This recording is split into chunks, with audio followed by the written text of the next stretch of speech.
with our game one. We are indeed, and here we are. What are we looking at so far? OA and OUG scrapping it out off the rip. The Pulse Sword Stoneform going crazy, blocking all of those attacks. The staff coming in, 2-tick, trying to find that scale rush, trying to find a way in to peel for those teammates to try and find an opening.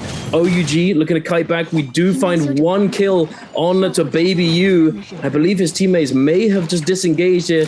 Poor old Takeda. He was once the star of the show, but now, as you said, Syra's overtaken him, and now he's kind of just back in that utility role. He's kind of a punching bag, so to speak. It's just definitely a long fall from the top, unfortunately for him. And oh my goodness, that's a lot of damage coming out onto WZ Cookie by TE running this attack on Titan comp. They've got the 3 kills off the rip. Very nice start for them indeed, and it looks as though OUG has been hunted down by the remaining members of OA. They're not prioritizing those coins just yet, but instead they're trying to get those kills early on, perhaps getting themselves a Moonbane. Heading on over now to Wolves, and GG scrapping out. Beautiful couple parries there from CJS. ZK getting forced back, the pressure being pushed away, iced off, as you would say. NHQ going down now, might be equalized. GG, another one! What is going on? This guy's got eyes in the back of his head. The ult is coming out from the Justina. Are we going to see the clutch up? It doesn't look like it. There's only one left standing. CJS sending out that ultimate, not able to find it. The dash is through. It's a 2v1. It's looking pretty cooked for Wolves, and there it is. GG with the clutch. A nice job from 330 to stop the Justina shenanigans for her getting that reset by dashing through 2 players. He overholds the flying knives and catches that tap dodge. The range on it no longer is that one charge into tap dodge cancel super reliable. Flying knives, as long as he's tracking you, has a decent way of closing you out if you don't commit. You have to take the gambit. You have to go with your boy. You have to go with your read, or else you're just going to get cooked by a very standard overhold with the flying knives. Now, a lot of transformers in the lobby. Let's count these monks, like 1, 2, 3, 4. So normally when you have a lobby filled with a bunch of late game compositions, that's that Siphon and that Transformers, the games are a little bit slower. And generally, game 1's warm-up game of the day, everyone feeling a little bit of nerves as far as getting their compositions going, getting their day going, and a little bit of a slow start where no one really wants to make a mistake. So naturally, people want to play those late games out. We are going to get GG. Wolves got the best of them a little bit earlier.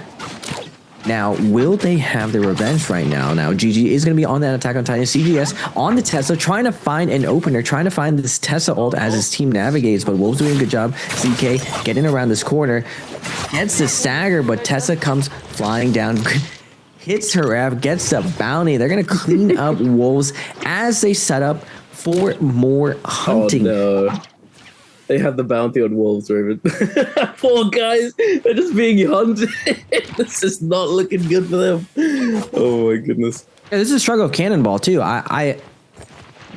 The old Cannonball and a lot of old strategies, they dealt with Viper super well because they usually had Yueshan or Matari. A lot of the modern 2025 compositions, because so many Vipers run F2, that giant nuke instead of silence, and V2, where it didn't have that 4-second silence, like a lot of the anti-Viper has left. So it really leaves things open to Vipers getting a lot more value versus his composition, because you pretty much have to supplement terrain and well-played game sense to deny it, instead of just having that pure safety net of Matari or Yushan. Yeah, I was actually just thinking, is there a possibility that Yushan may come back? Because he does deal with Zai reasonably well. But let's talk about that a little bit later on, as we're having a fight, an explosive fight at that taking place here between GG and TE on the parry. CJS, a taste of your own medicine, buddy. There you are. You go down, and it looks as though it's going to get taken to a 2 versus 2. I'm not really sure where Youth is. Oh, that's where he is. He's popping down the Moonbane, getting it lockdown.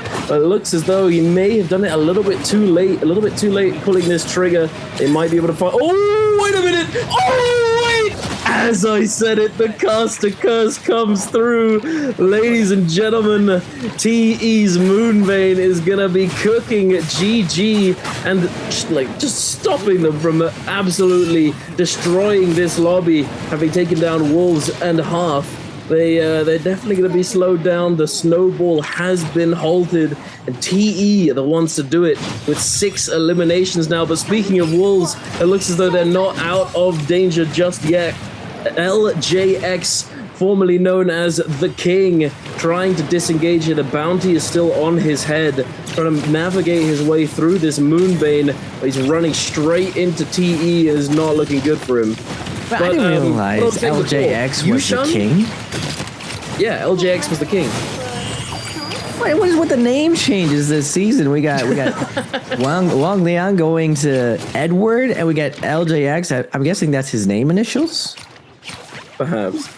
I think it might be something to do with the Wolves tag being slightly too long for the King to be added at the end of it, and that's why Wang Liang in the previous year obviously he was known as Wang Liang the entire time. That's what his name was. But then when he moved over to Wolves, he changed his name to WL instead to abbreviate it. And now I think he's moved away from Wolves, obviously. But I'm not sure why he didn't just go back to Wang Liang and instead went to Edward. I think I've heard a story about it. It's something to do with a school story or something that happened at school for him.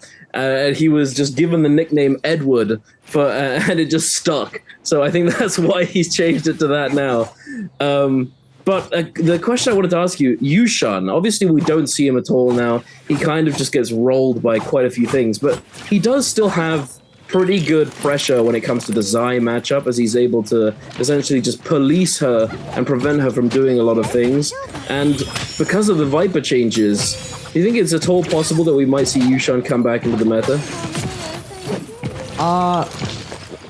Even though he is a little, like he can get through crowd control decent, he takes a lot of damage in that form. Before, it was very hard to damage him. There weren't as many weapons that could hit him, but he's been around for so long that almost no one's really threatened by him, unless he has the actual skewer on deck.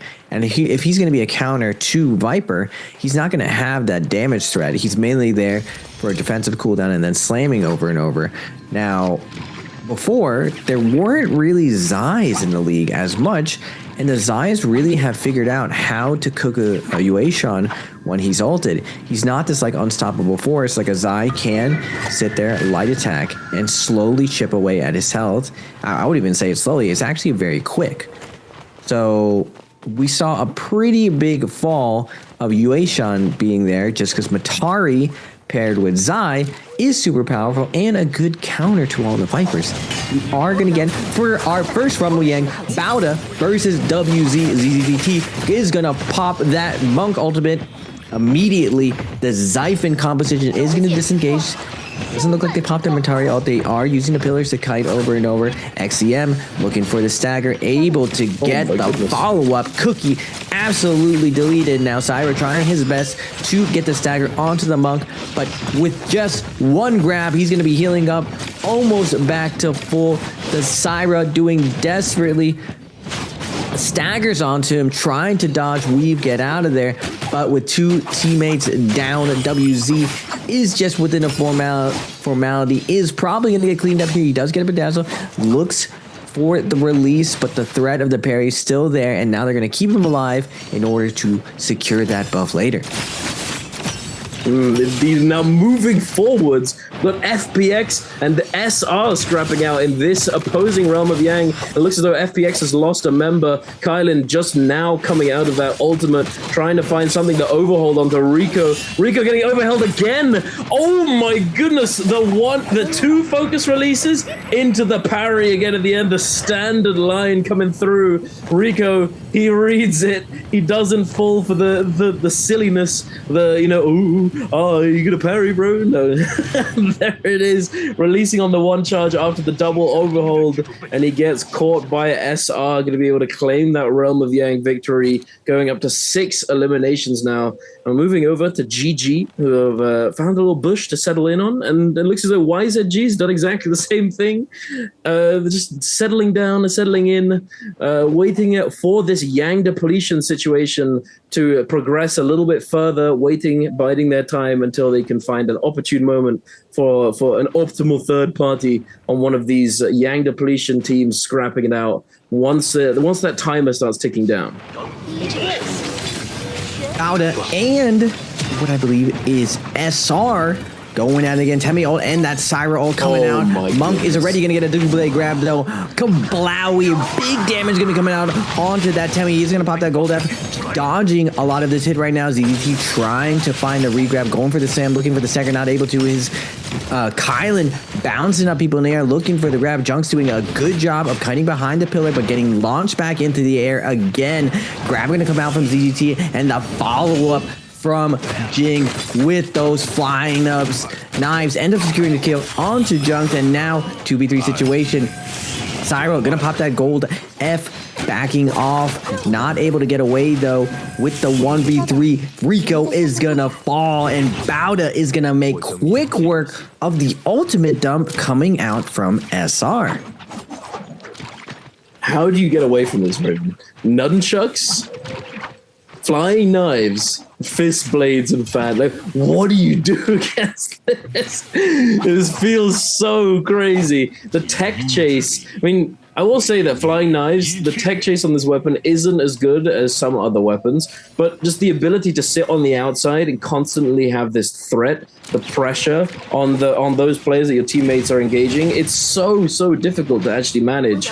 But moving forward, we've got the FPX and WZ fight here. Yang depletion on the side of FPX. They're hoping to cleanse this Yang depletion, get themselves those soul blooms. XXMU grabbed up, being sent into the air, slammed down and re-grabbed off of that combo breaker. Beautifully done by Kiki, going for that close range grab, trying to find it, not able to. These flying knives, the thorns at his ankles, trying it to disengage now, jumping up, deforming, going to be finding that reset. And I believe that FPX might be able to close out this fight, having taken down yet another member now. It'll be looking to close out this third and final member. Luo Ye trying his best, but to no avail. He will be eliminated.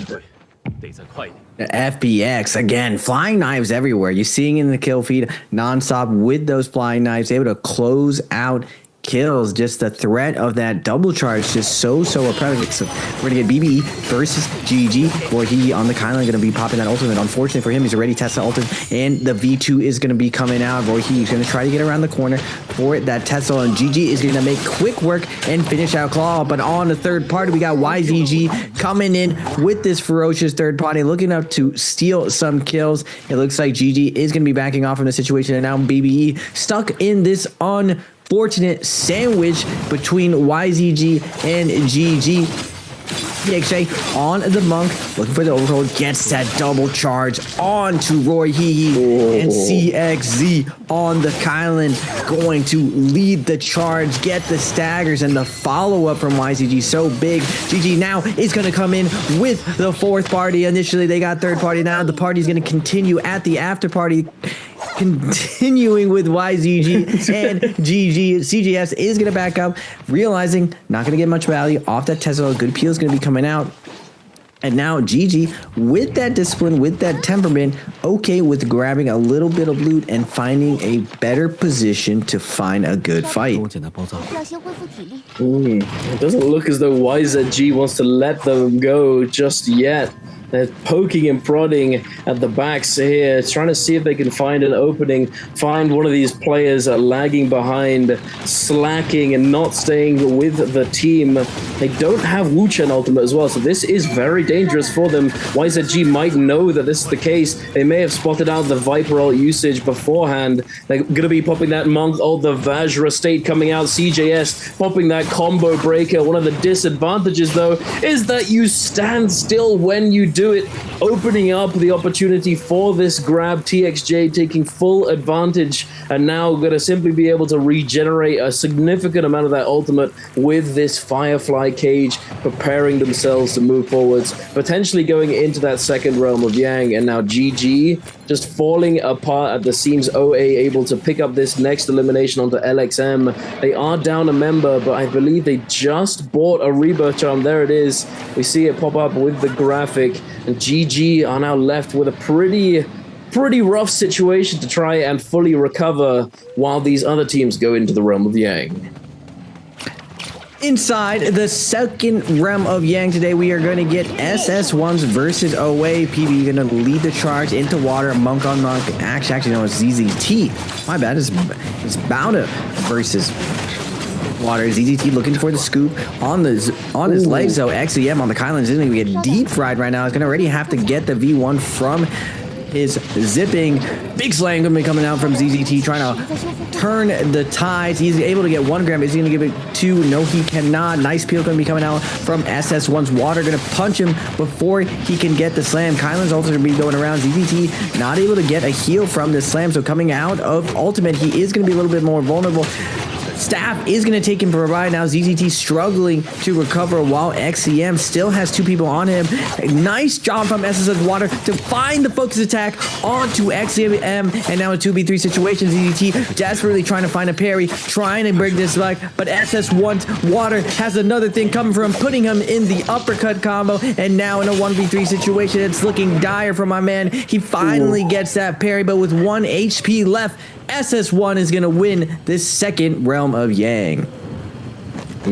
With the mirror matchup, SS1 comes out on top. We saw the Bauda's Kylan getting absolutely fried there on the opener. I'm not really sure how they managed to do that, considering that I don't know if it's because we've talked about this, we've played this comp. The Kylan needs to the line is kind of like nuanced, isn't it, in this matchup? At what point is it best to ult as the Kylan? Because if you can force out the opposing Kylan's ult early and then you keep your ultimate and sort of hold off on pulling that trigger, you're able to take full advantage later on. So, but opening up with the Monk and Kylan relatively close together can create advantage as well initially, forcing the enemy Kylan to use their ultimate. What exactly is the line here in the mirror matchup, do you think? War Transformer versus Transformer? Yeah. I believe it's Monk Fry and pressuring the Monk. Now we are going to get a replay right here. SR versus OUG. Looks like Temi matchup. Lots of sand, ever sand in my eyes. We can't see anything. Just orange sand, brown sand. Everything's being mixed together. Cicada also be coming out. SS is going for a ride. Nice parry going to come out from Jux onto Baby U, putting him in an uppercut combo. Baby U then put into the Syrup Bedazzle. Junks doing a wonderful job getting back-to-back parries and putting Baby U in the punishment.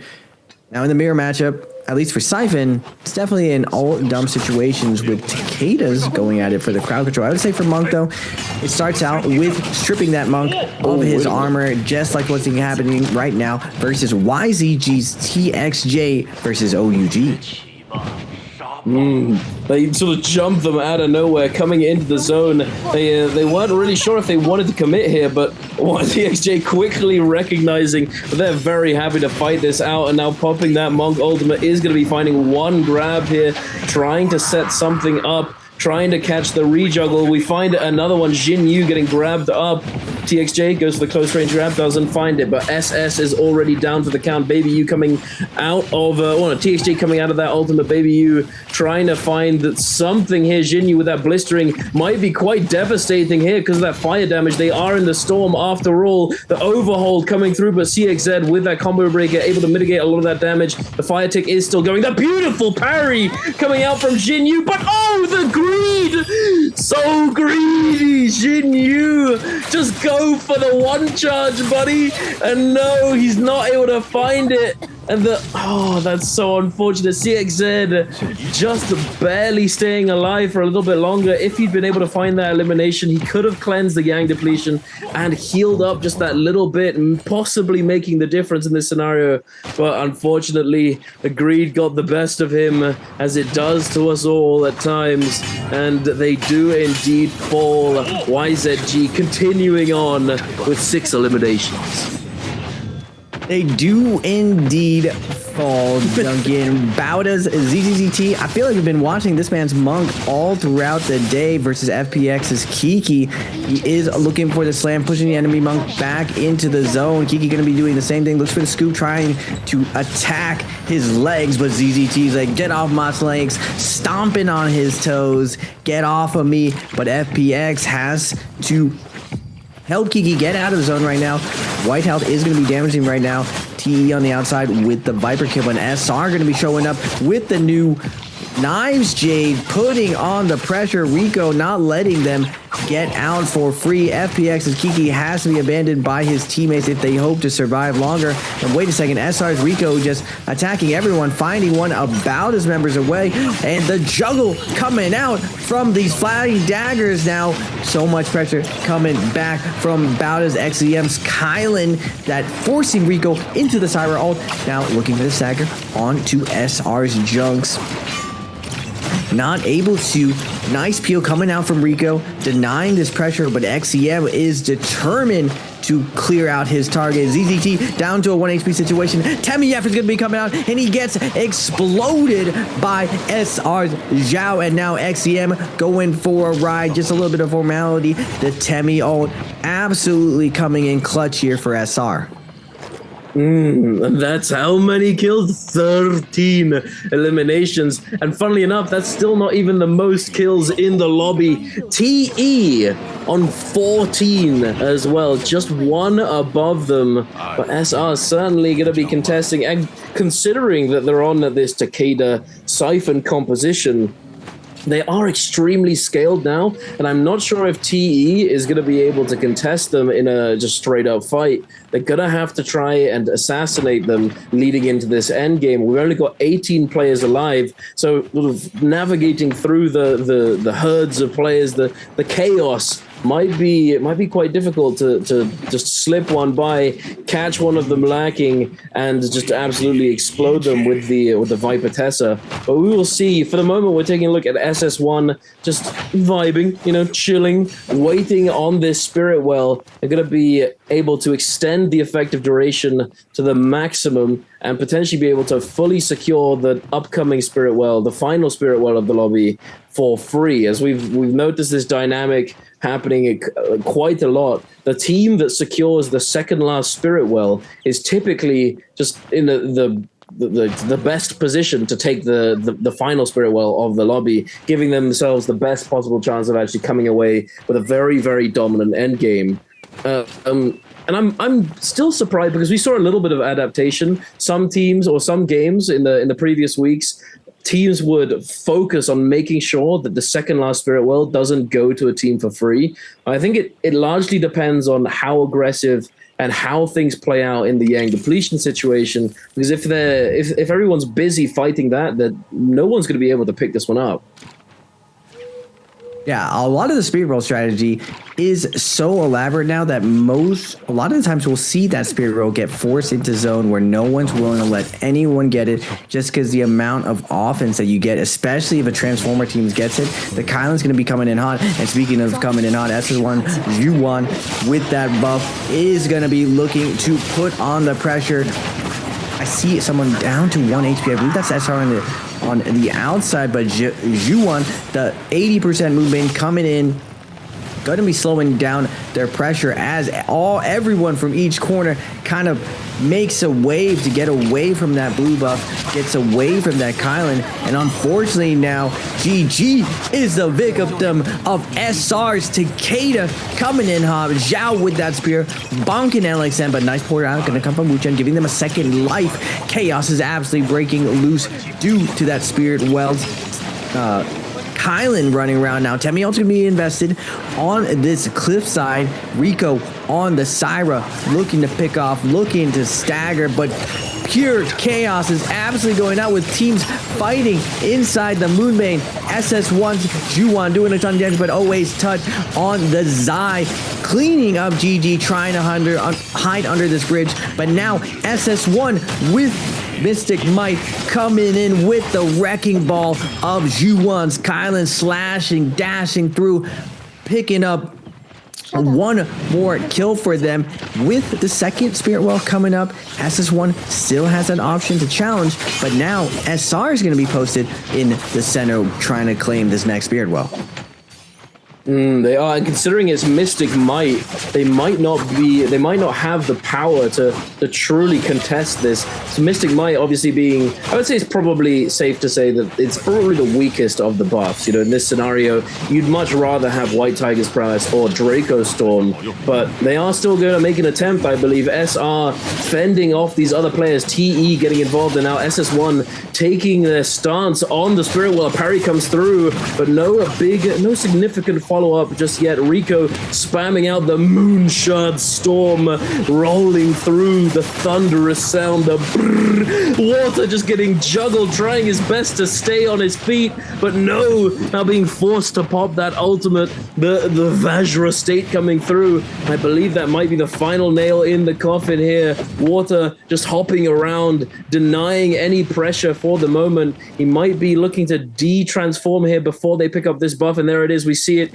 Draco Storm unlocked, attained, and SS1 are now going to have full agency to just unleash upon the lobby. But actually, wait, the Forbidden Seal, the three-man zone, I didn't actually see it. It's so much blue on my screen.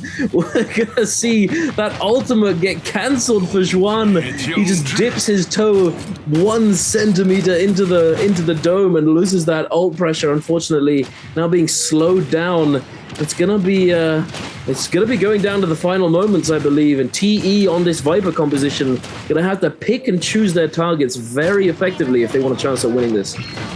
At 4 teams left, last 12 standing. We got TE with the double gold armor. They're up to 14 kills right now. They're trying to secure this MVP. Geonan is going to find the kill with the flying knives, now putting on the pressure onto SR's Takeda. Desperately trying to get a wave. Johnson is going to be getting range from across the map, and Youth, the Wu Chen of TE, is going to get picked apart, trying to set up walls, but it's not going to matter. SS1 is going to be coming in on that Kylan with the Draco Storm, just absolutely causing pure chaos. The Syra desperately of SR is trying to slow down Juwon, but the dashes are coming through, lifting up everyone. The follow-up, excellent coming out from Water and Zuwon. They're able to pick up a couple kills with that third party, and they're going to fade back, build their ultimates up, and with that Draco Storm and those cannons setting up pretty to build up their ultimates. Now FPX on the other side is going to run into the remnants of SR. They're forced to push into there, considering it's they're stuck in a tough place between SS1 and FPX. Finally, FPX gonna close the distance, pick up and fight for this last little bit. SS1's Water is gonna transform into a Monkiki down to his last health. He is gonna get grabbed from SSN's Water now with the last 3 remaining. Nice jump, nice grab onto FPXZGE. Big slam's gonna be coming down. F is gonna be used to get under back at the Monk's legs. Now with the re-grab though, another member of FPX is gonna get grabbed, sent over into zone. 2 people left alive. So much ult left on them with Zuwon and Zipping going out. Now 2v3 situation. Can they bring back this Hail Mary situation, Duncan? Maybe. It's I don't think it's really possible at this point. Always winnable, Duncan. It's always winnable. Maybe? It's always winnable. Always winnable. Very clean play coming out from SS1. And that is just the power of Transformers. The flying knives, actually very, very big buff UG down at the southern part of it. But we're going to be kicking it off with the Salvation Podium, the puzzle. This could be rather explosive. We already have one on the ballista. The first hit does go wide. We do find the hit, though. OUGSS, extremely low HP. Baby U trying his best to peel with that ballista. He does find a couple hits. XXMU is going to take a little bit of damage, get knocked down. WZ Cookie is going to be burning. He is going to go down as well. And now it's a 2 versus 1 situation. XXMU left on his lonesome. Baby U diving in with that F1 activated, ready to dive in and take him down. And there you have it. OUG is the king of the podium. Here we are kicking it off. Raven, it's gonna get spicy. This is the exact start they want as the scaling siphon composition. Yeah, landing the podium, able to get you that nice gold weapon. Double charge going to be coming out from TXJ over here at Plume Castle. You're seeing those flying knives at work with one of the masters of trios, TXJ, using the new flying knives to perfection. He is going to get bonked from SR Junks. Zhao now covering the flank, able to get a nice fan R&B off, but it's not going to matter. YZG is going to be cleaning it up. Junks now on the high ground, able to get that nice Dragon Slayer in, but it doesn't matter. TXJ with those white knives, putting them in his back, and already YZG up to 3 kills, Bowda up to 3 kills, FPS up to 3 kills for their off spawn. We're seeing Bowda closing out, or OUG closing out the puzzle, able to get that gold pole sword onto Baby U. They already have a Moonbane. They're ready up to purple ultimate for their Takeda. Now they do want to slow this down a little bit. The having white armor going to make their Takeda very, very vulnerable. Unlike previous siphons where they had a zipping or a Kurumi supporting, even though Syra can heal, it really is a last choice. You want to snowball to utilize her ultimate because she just does so much with her Bedazzle crowd control that you want to use her ultimate more offensively than defensively. You're not getting as much value considering it's just like it's just smaller heals. Now, to the side, we saw GG again on another Viper composition. They opened up on Predoria on Viper, and now we're still on that Viper composition. This is one of the strategies that I like a lot, Duncan, that one thing that in EU, HX did a lot of the season, and I feel like this strategy is overlooked. When you play Viper for your first 2 games, instead of having all that pressure when you're not as warmed up to win that Realm of Yang, because if you lose that first Realm of Yang, it's very, very hard to come back, find a clean kill with that Yang depletion, get to play out a full round practicing all the other fundamentals, your hunting pass, your rotations, your early and mid game, playing around the Yangs / Speed Wells, and then playing a little bit at a disadvantage in endgame where you're not really expected to win. You're just trying to get as much placement points as possible, trying to take advantage of poor ult rotations, and you really get to warm up your team to set up for those more high pressure do or die Yang fights when you're on your Takeda, when you're on your Zai, when you're on your Monk compositions. All of these comps need to win Realm of Yang to have successful endgames. Yeah, the pressure is considerable. You know, like coming back from it, not simply in like the game sense, you know, the gameplay sense. I mean, like mentally speaking, it's extremely taxing. You go into your first game, your objective is to scale and get to that end zone, and then you just come away with a loss in the Realm of Yang. It is devastating, especially, oh my goodness, speaking of devastating, Baby U just getting absolutely deep fried on the flank. FBX doing a good job of holding him down initially. The Moonbane does come through, but it's a little bit too late, and now Baby U, having gotten himself that golden pole sword from the podium, from the Salvation Podium puzzle early game win, is going to be losing it to FPX, not only contributing to them in just the flat value of having a gold weapon, but the scaling as well for that siphon composition. It is not what you want to see early on. Xiaonan going up against YZG along with his teammates on TE. He is in that monk form. He is going to get frozen, just absolutely getting peppered. This is not a fun comp to play monk in, Raven. It is not fun at all. We see all 3 of these ultimates just getting fully focused onto the Tianhai, not able to do a thing about it, trying to jump out, not able to. Now TXJ gonna be using these flying knives to great effect, trying to find the cross parry there, not able to do so, getting caught at the end frames and using that combo breaker now, still trying to chase him down, going for that tech chase, delaying it, biding his time, recognizes that this player is very willing to throw those focus attacks, catches him in the air with that parry on the flying knives. The combo comes through, but not able to find it. The terrain slightly scuffing at that combo. It is slightly goofy at times. You're not able to execute that first 1-2 perfectly, not able to get that maximum value from the focus attack. TXJ going to continue to chase him, gets caught on the cross, but he's not going to buy it. You did this before. Fool me once, shame on you. TXJ now going to be cooked using that combo breaker the last second. His teammate with that musket shot from the F2 on the Farrier, able to close out that kill, but they might be in danger. Raven OA, they're closing in. The blood is in the water, and Tutik is ready to take full advantage of the situation.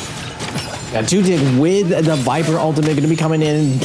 Doesn't really need to use it, actually, because no one has ultimate up on YZG. Zyra, I take that back. TXJ with the peel right now, breaking up a lot of this damage, bringing up QGG onto Cena, and now the V1 is going to be coming dashing through right now, and PB is going to have to pour them out onto the Wuchet. Nice pour down, out of line of sight on the high grounds, and it looks like QA. Wow, really, really good Wuchen port. They're able to max rebel get out of that situation. Now Moonbane's going to be coming down on the opposite side of the map. Who do we got here? We got Wolves dancing, surfing inside this Moonbane with SS1 on the Viper composition, looking to assassinate them. They do a good job of taking down one of SS1's members so they cannot keep up that chase. But SS1 looking very, very stacked right now with double purple armor on their attack on Titan compositions. Now, looking at the overall leaderboard, we are seeing for the first time a Cannonball doing well. YZG up to 6 kills. FPX on their Siphon up to 6 kills. SS1 at 3 kills with the Viper composition. OUG at 3 kills with their Siphon. I'm very curious to see what this first Realm of Yang is going to give us. I do want to see YZG versus either TE on the Transformers or OUG on that Siphon. I think it would be very revealing of the current mindset TXJ has of where Cannonball kind of fits in this current meta. Absolutely. They're making it work. They're doing pretty well so far. 6 eliminations, and we saw them able to fend off that third party from OA, just stopping them in their tracks. The Viper ultimate going to waste. It's just the Zyra healing actually coming in clutch there, able to keep that Justina alive, and then they have the mech ready to go yet again. It's a Justina ult that they must be running a considerable amount of rage to combine that with the Soul Blooms. They're getting a lot of value out of it there. But we're going to be diving into the Realm of Yang with FPX and WZ. WZ at a bit of a disadvantage here, I would say, considering... Oh, no, wait. As I say that, wait a minute. That's a gold pulse sword on ZGE. I remember now that FPX was the one to claim this away from Baby You earlier on in the game, setting out that focus attack, the RMB coming through, the damage reduction there, going to be keeping him alive.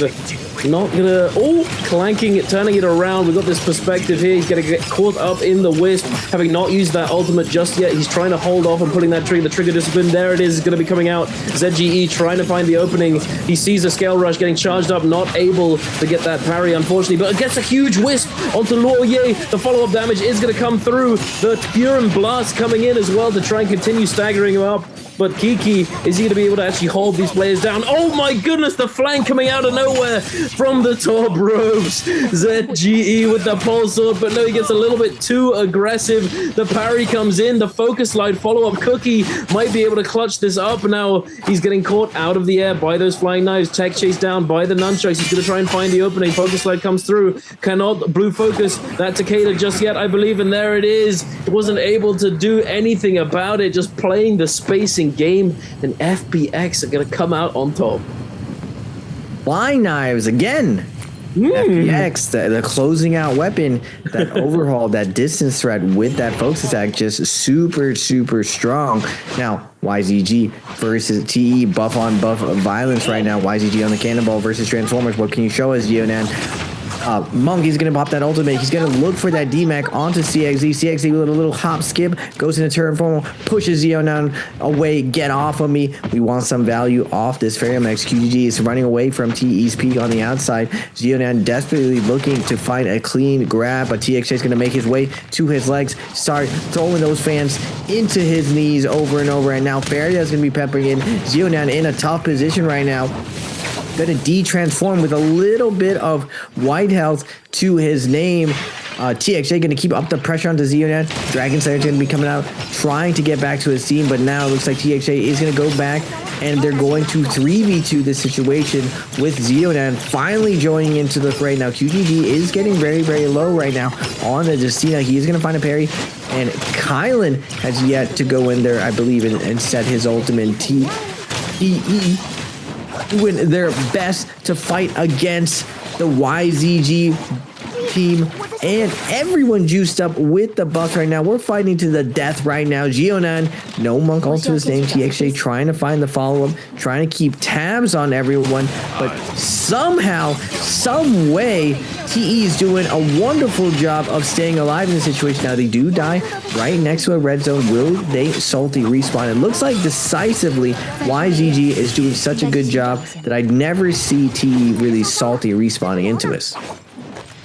No, I feel like that would be a little bit too oogly, a little bit too gas right there. Can't be doing that one.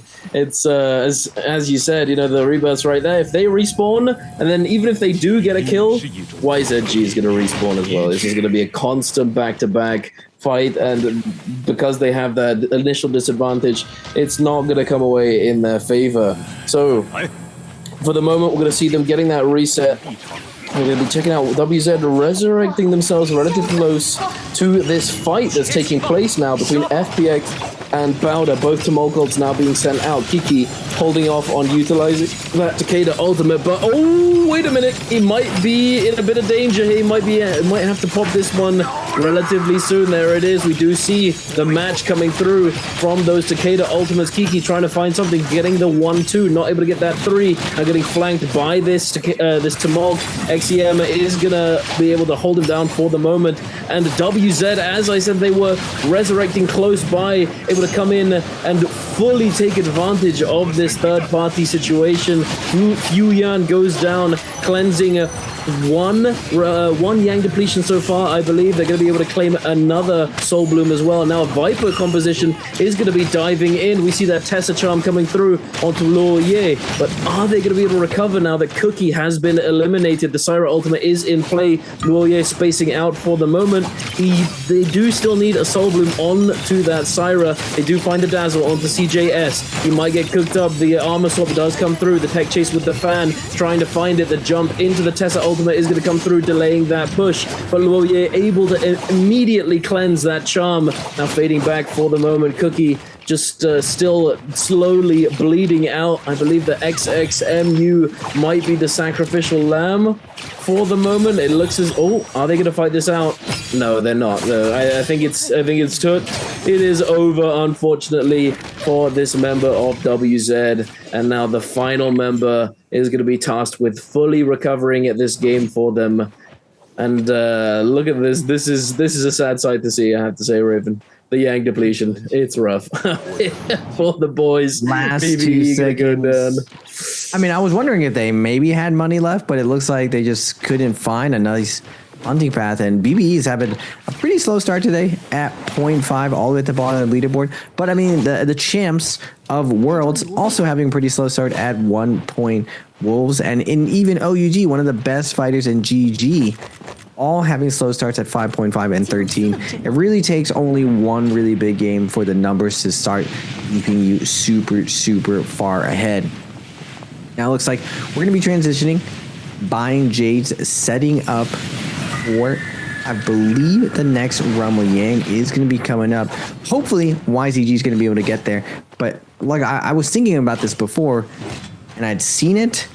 The combination of Justina and Faria onto Monk, it's pretty hard for Monk to create some space, even with his new utility of jumping on a pillar. And we are going to be getting Wolves versus OUG for this second round of Yang. It looks like I see a monk in the picture. Wolves at LJX gonna be coming in looking for a focus attack before he's able to transform and start looking for grabs. Maybe you're gonna be a scale rush through the air directly in front of Wolves. On the other side, Jinyu on the Syra, peppering in, using that pillar perfectly so that she cannot be punished. She can come to help peel. She is just opting to damage Monk in the beam right now. Finally, we go for ZK instead. Now, Temi is going to be going down for Wolves. They try to wombo it, getting that slam, but still not able to land that grab. And now, Baby U is going to be taking advantage of the D-Transform.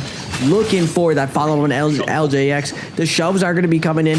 Kylan all coming in to somehow peel the Cicada, get those double dashes through.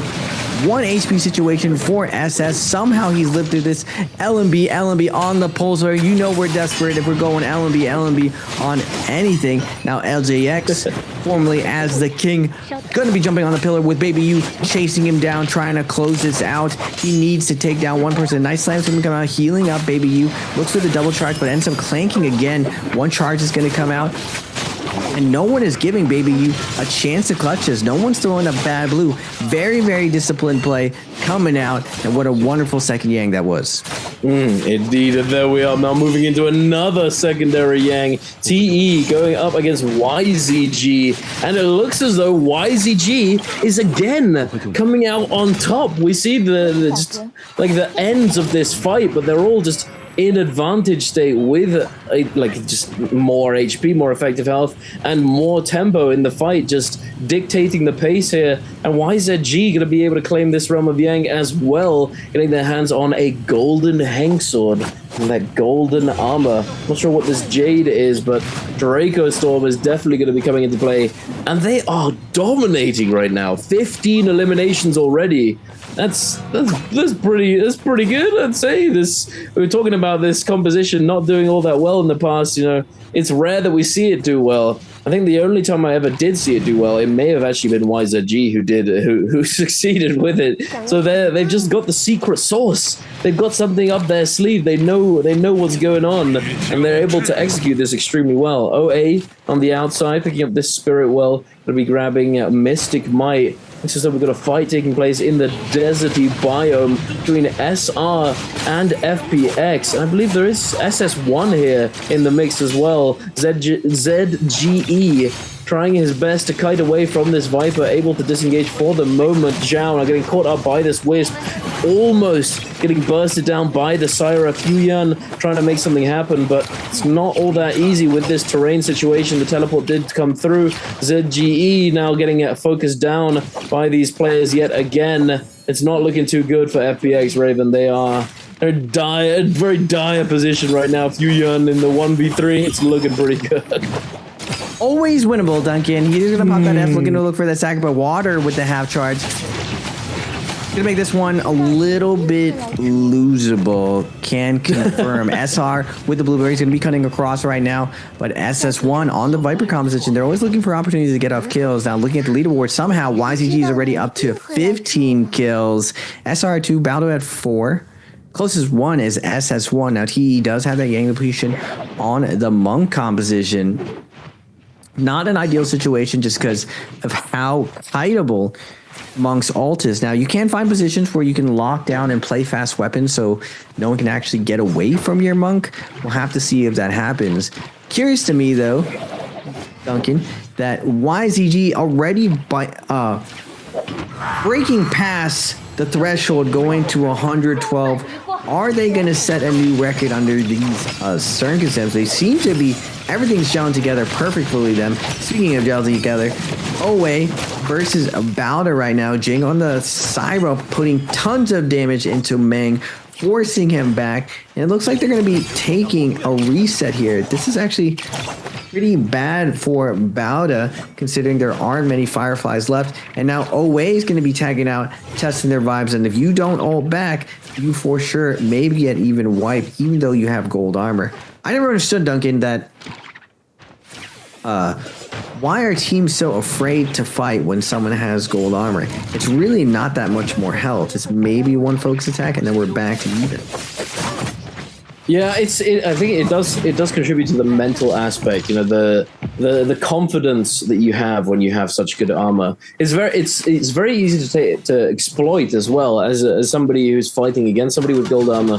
But I think it's just this mental aspect that you need to get over at a certain point in Naraka. When you're playing this game for a long time, you need to actually recognize how much value having that armor really gives you. You know, each little bar within the armor, as you can see, Tutik having that gold armor, he has 5 little chunks of armor, each of those being 300. So the difference is only, you know, between gold armor and blue armor is 600. That is less. There's about a focus attack, maybe even slightly less than a focus attack, depending on the weapon. You know, it's not actually that significant in the grand scheme of things, but the confidence that is given to the player who has it, and the sort of the apprehensiveness that the player who's fighting against it has, it just contributes to this whole like mental game, which of course is extremely important due to all the gambit play, the boy, everything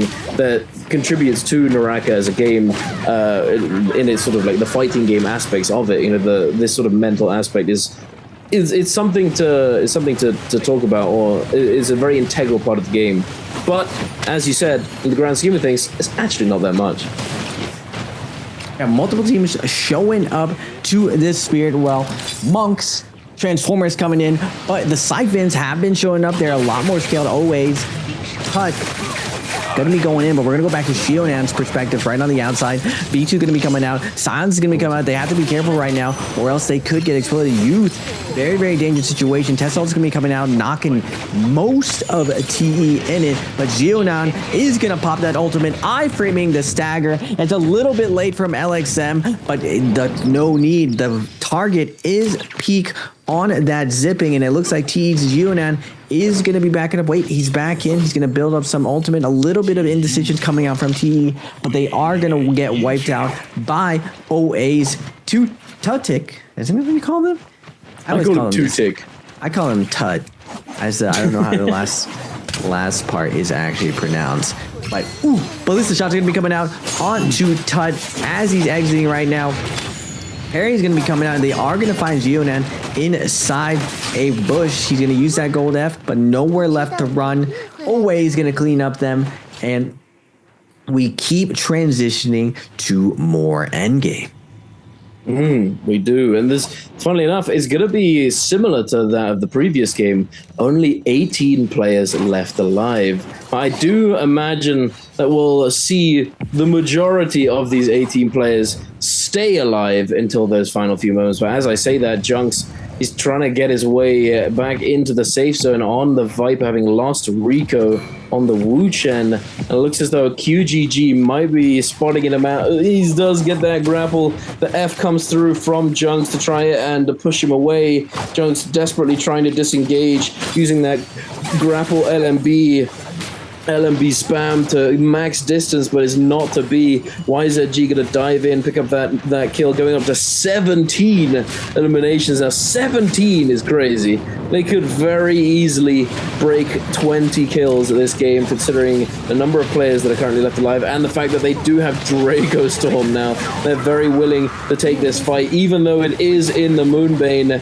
That Syra ult and Feria ult both ready to go at a moment's notice. Justina having popped that ultimate, but considering they're able to save the rage, having not used all of those dashes, they are going to be able to regenerate that ultimate pretty quickly.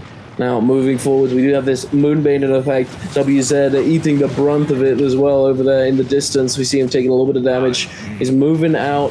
This is a very interesting endgame with all of these nooks and crannies, these trees in effect. It's going to make it kind of weird, not gonna lie. It is actually going to be quite advantageous for OA being on this Viper composition. It could find quite a few drop-down angles. Tutik now diving over to his teammate Meng, who does just get absolutely exploded out of nowhere, popping that Viper ultimate, is not able to do anything to save him, and YZG they're just rolling. They're just dictating the pace of everything right now. Full lobby admin at the moment, as you would say. Oh my goodness. Hobby admin. Now the second Spirit Well is going to be coming out. I'm surprised we haven't got to see a lot of the 18 kills of YZ, but first we're going to get, I believe, Wolves, LJX, or the King able to transform. YZG doing a good job of denying that D-Mech on the Ferio. He is going to walk out of that circle, and QGG is going to be pushing around. He's going to come slamming in. Wolves is going to contest the Spirit Well. They don't want to give it for free to YZG, but QGG has another thing planned for him. He is going to hit Wolves, the King. Now LJX with a couple cannon shots. 1, 2. Now LJX down to a 1 HP situation. YZG still very, very strong with QGG having those flying nuts on the outside, looking for cheeky little bit of focus attacks. And only NHQ is really in there on the speed road, defending against the cap and getting some damage on these players. Both TXJ and Wolves, NHQ, LJX is going to fall, but ZK is still alive. And we saw GG clutch this situation before. Now we're going to move over to ZZT. A little bit of musical chairs when it comes to this Spirit Well. Bauda still has their Syra and Temi ult right now. They can cut this up, but again, the charge is not full. And just like I said, the Temi ult is going to come down, taking a majority of this aggro circle. But CGS with the Calvary Balloon letting them know this ain't going to be going for free. We're going to pop that V2. Who can we get from it? Alex M going to get kicked in the face. GG trying to find an opening right here, but the deep fry is going to be coming out a little bit unexpected. And now Bauda is in a little bit of a clutch factor. Now they do have Cyrus Jing on the ultimate, trying to keep him healed, but it's not going to be enough. Owe is going to be claiming this Spirit Well, but for how long, Duncan? This is pretty ugly. It's just so back and forth. Every single team taking their turn. Musical chairs indeed. Tutik diving in, trying to find something, avoiding that little dazzle, the orb. Not gonna be taking effect onto him. And now YZG coming back into the fray. QGG going sky high with that Justina ultimate. Gonna try and space out for the moment. That Monk ultimate is gonna be coming through. Meng is gonna get caught by that grab and teleported out immediately by his Wu-Chen. Now LJX trying to find these grabs, does find one. LXM is going to get slammed now, but LJX is going to be in a bit of danger. He needs to de-transform, not able to do so in time. Perhaps that grab, that slam was ill-advised, as he is going to go down now, and his teammates are going to be tasked with trying to find this resurrection, but it's not going to be easy, as all of these players are just circling around this spot. Now the Spirit Well is still in effect. Oh, there we go. There it is. It does finally time out. Not a single team in the lobby is able to claim it. Everybody had a chance, tried their hand, but not able to finally close it out. Now Jing going sky high with this Syra ultimate is going to try and recover. Tutik diving in with that F, with that ultimate is going to try and find some opening, some damage. The Kyling going to be dashing through, displacing him and slowing him down. Tutik going to the sky with that pulse sword, trying to find some kind of slam, but not really able to. Now finding a bit of space to get that reset. GG taking advantage of Bauda on the right-hand side in a vulnerable position. OA, they have that forward positioning. They got the full golden armors. PP is a little bit low, but he is going to be able to find this reset. The charm is going to come on to Tutik. He's going to try and find a little bit of damage instead of going for the cleanse. The Viper ultimate is now going to come through. Tutik in a bit of danger, but does find the safety from that Viper ultimate. Going to be able to hide behind the rocks, but PP not so much. He is going to go down. The Tessa Charm's going to come through onto that Wu-Chen. 330 maybe going down very, very soon. OA, they were in such a good position, and now they're going to be just stripped clean, absolutely dismantled by the rest of the lobby. Now Tutik going to be pumping that ultimate, but is he going to be able to salvage any of this? Bauda Jing trying to kite up the tree, gets knocked down. Now all of these players just going up and down all around, trying to find just a spot to call home. Tutik still running around with this pulse sword. Jing going up into the sky, does not have any grapples left. He's going to try and find a little bit of damage, but just gets instantly blown to pieces, and GG might be coming out with the win here. There it is, ladies and gentlemen, 8 eliminations, I believe, with that first place finish. But is it enough to overtake YZG? I don't think so, not even close. YZG had 20 kills. I'm surprised we just weren't on them altogether. And it looks like on the back of TXJ again, we were just flying Transformers left and right. And the composition doesn't do that bad when contesting for Spearow. Very, very oppressive, but not as strong until that end game. We are going to get a nice stacked Sunwing to start off our day with SS1 and BBE Water. Now, it doesn't have armor yet.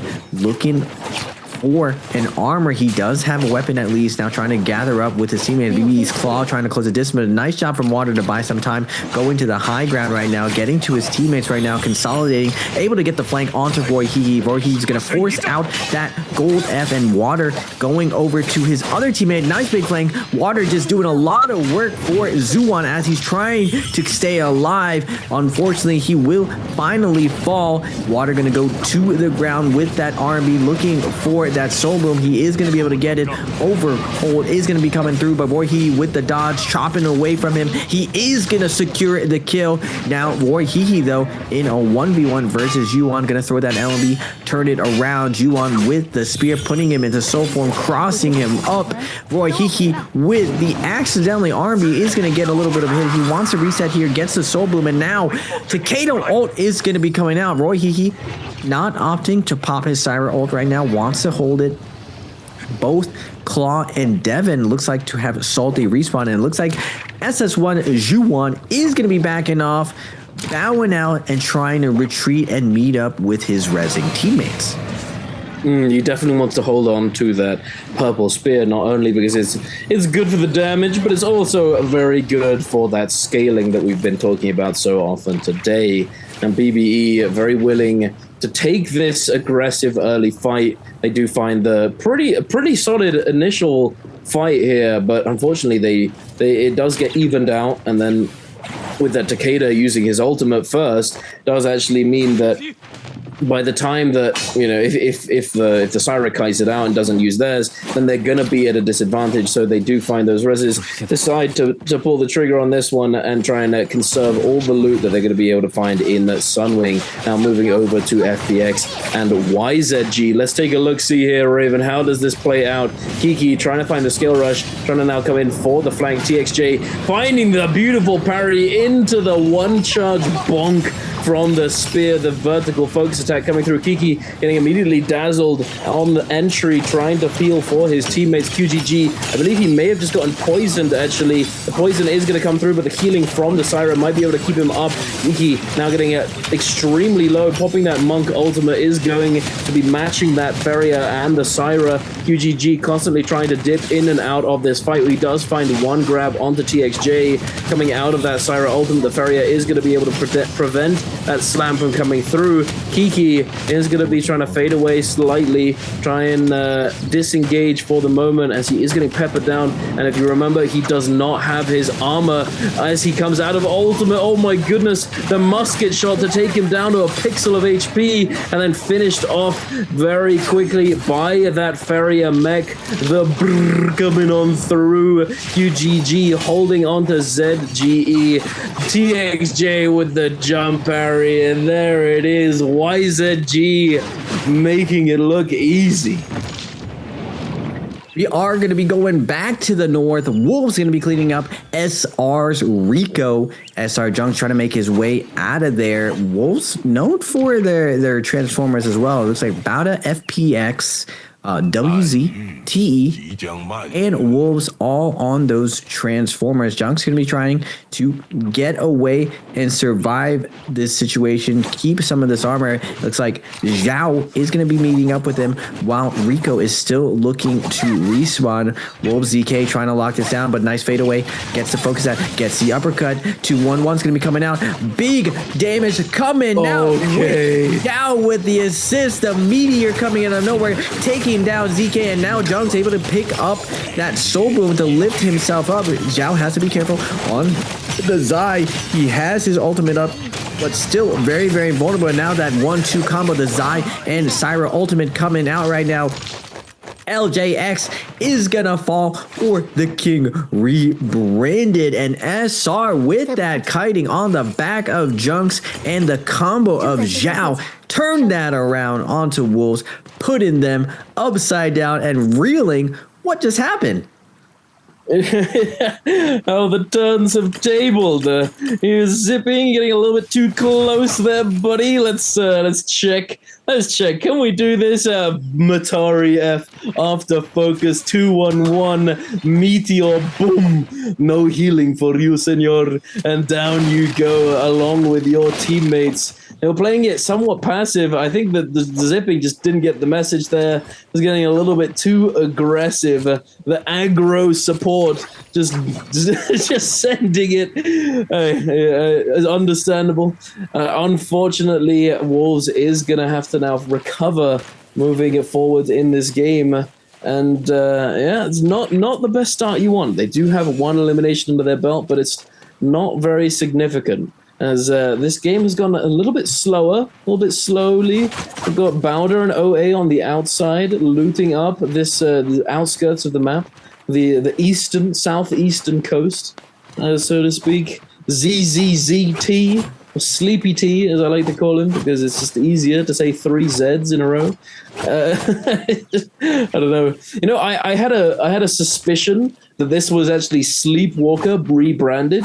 But it's not. It's not Sleepwalker. Sleepwalker is not currently playing in the league, surprisingly. Considering how much of a veteran he is, how much experience he has as a player, it's surprising that he's not playing this season. He's potentially just taking a break for the moment. But Sleepy T is definitely one of the goats on Monk at the moment, I would say.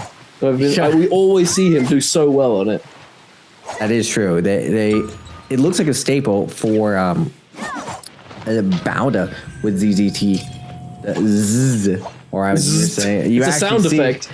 You actually see it as like this sleeping effect. I didn't even think about that. I was like ZZZT is what I'm saying. But I mean, it makes sense. I see the sleepwalker connections. I see the dots. I see the lines. You just got the dot here, just connecting the two. You know? Bringing it all together. Now, Rumble Yang's gonna be coming out, and like I was saying, Daytime Morris, all of these slow scaling up methodical comms, they all want to get into this Rumble Yang. We have Baby U bouncing his head a little bit on that Xiphon composition. Can my man carry his team through? He's finally back to OUG from Bowda, and they have shown a ton of dominance. Baby U, I feel like, is one of the best fighters in the league. But it's something that you pointed out as well. Like ZZT, definitely one of the really, really good monks. Another monk that's been standing out this season to me has definitely been Wonfong on JL. What was strange is like the previous season, I felt like Wonfong was holding back a lot of situations with TXJ and VVV. They kept rotating around roles a lot, but this season, Wonfong is doing super, super well on the monk. And it might just be the synergy between the two other characters. It just fits Wonfong's playstyle a lot more. Now, Rumble Yang's gonna be coming out. Unfortunate for YZG. I wanted to see this comp fight on the outside. Instead, we are gonna get Justina ult, catching this Kylan ult, dashing through over and over. Wait a second.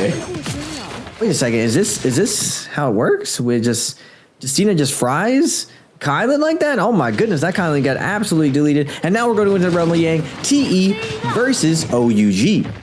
We've got the Xiaonan in the monk form. TE's youth already having pulled the trigger on that Kylan ultimate is going to be able to find that knock up onto SS, and the double gram, the Copperleum onto OUG. Baby U, he's one of the best fighters, but you can't really fight that. What are you going to do about that one, big dog? And now Jinyu grabbed up, slowly sliding down off this pillar. Jinyu going to be knocked down onto the ground, and TE just a matter of cleaning this up, and there it is. Hey, we can stall this out. Nah, let's just kill him and get Oogly outside of the Rumble Yang, as these players here are opting to do WZ up against SR. SR having lost all of their armor, I believe. WZ on the front foot, but perhaps not for very long. Cookie, even a lot of damage. SR, the dash coming through, the combo break for Cookie is going to keep him alive for just a moment longer. He's just able to disengage there, running away with the pulse sword, his tail between his legs. But SR is going to be able to clean up the remaining members of WZ. Cookie, I believe, is now the last remaining member left. Oh no, wait, he went down too. He went down as well. perhaps to GG. I think he may have run into GG here. And a fully buffed up GG. There's no way he's getting out of that one with that little HP. Not really sure what happened here. It looked as though they were in a pretty extended fight, as none of them had ultimates up by that point, by the time that we switched over to them. But who knows, really. Unfortunately, WZ, not the game that they were hoping for. 0 kills on the board and eliminated this early on. Xiaonan, oh, wait a minute. The beautiful parry out of the air. This the boy of the flying knives has not yet been figured out. People are getting parried like this a lot, right? Yeah, wow, he parry scoops up that real quick and then pops ultimate just nice and smooth with it. Xiaonan now looking for that grab. PB has to be careful right now. He does get scooped from behind as he's trying to stagger for his teammate to get out of there. Now Meng trying to cook at this monk's legs, but barely doing any damage with the assistance of this Syra. A little bit of stagger, but again, Meng is going to get punched and back. Xiaonan's going back to full health, now being able to dive in with his teammates, looking for that flank. He does get the finish off on to Tut. Kiki trying to get that parry, but Xiaonan not giving it to him. Now looking to close out Meng, and again with those flying knives, it's an absolute menace. The staggering, the spacing, and PP is gonna fall as well. Xiaonan, remember, he rolled in, got the parry, picked up the weapon, popped the ultimate, got the grabs while his teammates were going through. Really, really big stuff coming out from Xiaonan. Yeah, not the best spot to be using that monk ultimate either, and he's still able to find a couple grabs. Very nicely done indeed. Now moving over to Bowder. It's as though they've picked up a Draco Storm from the Spirit Well, I believe. I'm pretty sure this is Spirit Well. Yeah, it must be, considering the timer on that buff. They held off on picking it up and have tried to extend the effective duration. Now, OUG out in the boonies, out in the desert with that Yang depletion, 1 minute and 30 seconds and counting. Gonna have to find some soul blooms if they want to stay alive in this game. OUG, they are closing in on this fight. They do spot these players out fighting in this cave. GG. Oh my god, the surprise? No, it's not a surprise. Immediately turning their heads to match this aggression from Baby U and his teammates. Baby U almost losing all of his health, almost losing his life at 330 with that Syra ultimate, the golden weapon to scale up that damage. Is going to be doing a lot. Jin Yu kiting away, trying to ice up this pressure, but able to do so. But this is not what they want. They want to get these soul blooms. They need these kills. And it looks as though they might be able to. CJS does go down. GG still fighting this out. OUG on the top. They don't manage to claim that soul bloom though, unfortunately. I think YZG diving in may have been able to do it before they had the chance. 330 does go down. Baby U eating a lot of damage from that wild wind spout, getting chased down. The Justina freeze coming through. QGG just absolutely cooking right now. Cue the montage music, ladies and gentlemen. Jin Yu explodes. YZG on 9 eliminations. Well, we are getting kind of a preview of YZG is able to clean up teams, and it's because of their synergy with QGG. Their Justina, the follow-up on it is just absolutely devastating. But first, we're going to get Away versus BBE. Going to clean up Claw right now. Kata ult's going to be already invested. Royale trying to fade away. Throws a focus attack. It is going to get picked off by PP. Away running through. BBE making quick work of them. Now 25 people left alive. A lot of these teams trying to play for these end games. FPX still has that Yang depletion. Now YZG, Bowda, all very, very close to each other. It looks like FPX is going to fall 2 of their players, but it looks like their Kylan was able to pick up the double rebirth charm. Classic play right there. Get 1 soul bloom and get out of there. Save up the money and buy your teammates back so you can fight another day. Are we going to be able to get YCG to go inside that Realm Yang? I would like to see how they perform. It looks like they're going to be playing Spear Wall. Ooh, this is highly contested. We got the Spear Wall and a Rebel Yang right next to each other. We have SR Wolves. Is that SS1 and Balda all right next to each other. Very, very spicy situations. Sometimes you get these unique situations with the Yang Gate and the Spirit Wall. So even the Yang winners coming out, do you end up fighting the other buff on the outside, or do you end up just going for a Yang depletion team instead? We are going to get the YZG versus SS1. I'm very curious to see and pay attention very closely how they're going to approach this matchup. They do have an inherent advantage going into it, I will say, with the triple purple armor against the triple blueberry. Are SS1 going to be able to overcome this disadvantage and take the cake regardless? TXJ grappling up into that sand wall does get staggered, just slowed down just a little bit. QGG getting focused down by these members of SS1. The ultimate is out in play. QGG does get locked up for a second there. The dash comes through, taking him across the arena, but they're ready and waiting. Now dashing through it yet again. QGG, he's trying to find these freezes. He's trying to peel for himself. QGG is in a bit of a desperate situation, but no, TXJ coming in with that healing is going to be able to keep him alive and kicking SS1 with that Takeda ultimate, trying to make something happen now and peel away, trying to force these players away from them. The overholds on these weapons. TXJ eats a bit of damage, getting forced out of the air by that. Oh my god, the flying knives catching him at the end of the combo breaker. He does go down, and SS1 might be able to take this one, Raven. This is insane. The disadvantage initially, does it matter? Are they going to be able to salvage it? QGG gets the parry, but not able to get the follow-up, unfortunately. Juan now scale rushing over, trying to find the uppercut, does connect it, but not going to be able to find any follow-up damage, unfortunately. They do have a bit of a health disadvantage. Oh my goodness, Juan getting caught by the wild wind spout, not able to get a parry, not able to dodge away. He's trying to turn it around with an RMB on the nunchucks, the 0.9 release. He's not able to catch him. CXZ in a 1 versus 2 situation, getting bonked by the spear, the F2 to go to the sky. The Dragon Slayer comes through. The Wild Wind Spout is going to catch that player. He does have ultimate up and ready yet again. It looks as though it might be a draw, ladies and gentlemen. The Tmok F is going to take him to safety for the moment. CXZ, I think it's a draw angle. Wait a minute, wait a minute, can he do it? Kovacs, get him. No, it's over. Oh my goodness. That was very close fight. Very close. So it looks like the opening strategy for Cannonball is to trade out the ultimates with the Farrier ultimate, and response of it is with the Temi and Takeda all in onto the Justina, because if not, the Justina just starts going a little bit crazy now. She gets very, very low, and on the back of the peel of the Syra of TXJ, he's able to bring it back. But something critical in that moment that I was saying, Knives is omnidirectional, meaning it can aim anywhere.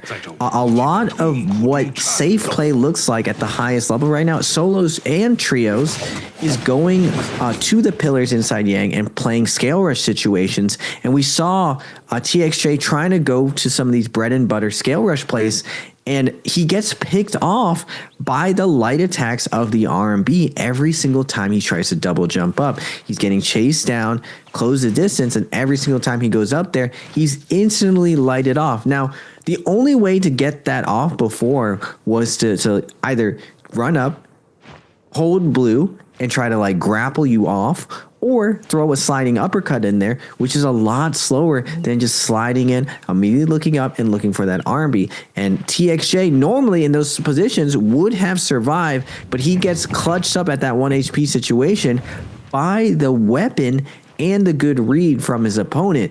Very, very cool stuff to see. The new composition and the new weapons doing some new magic in Naraka.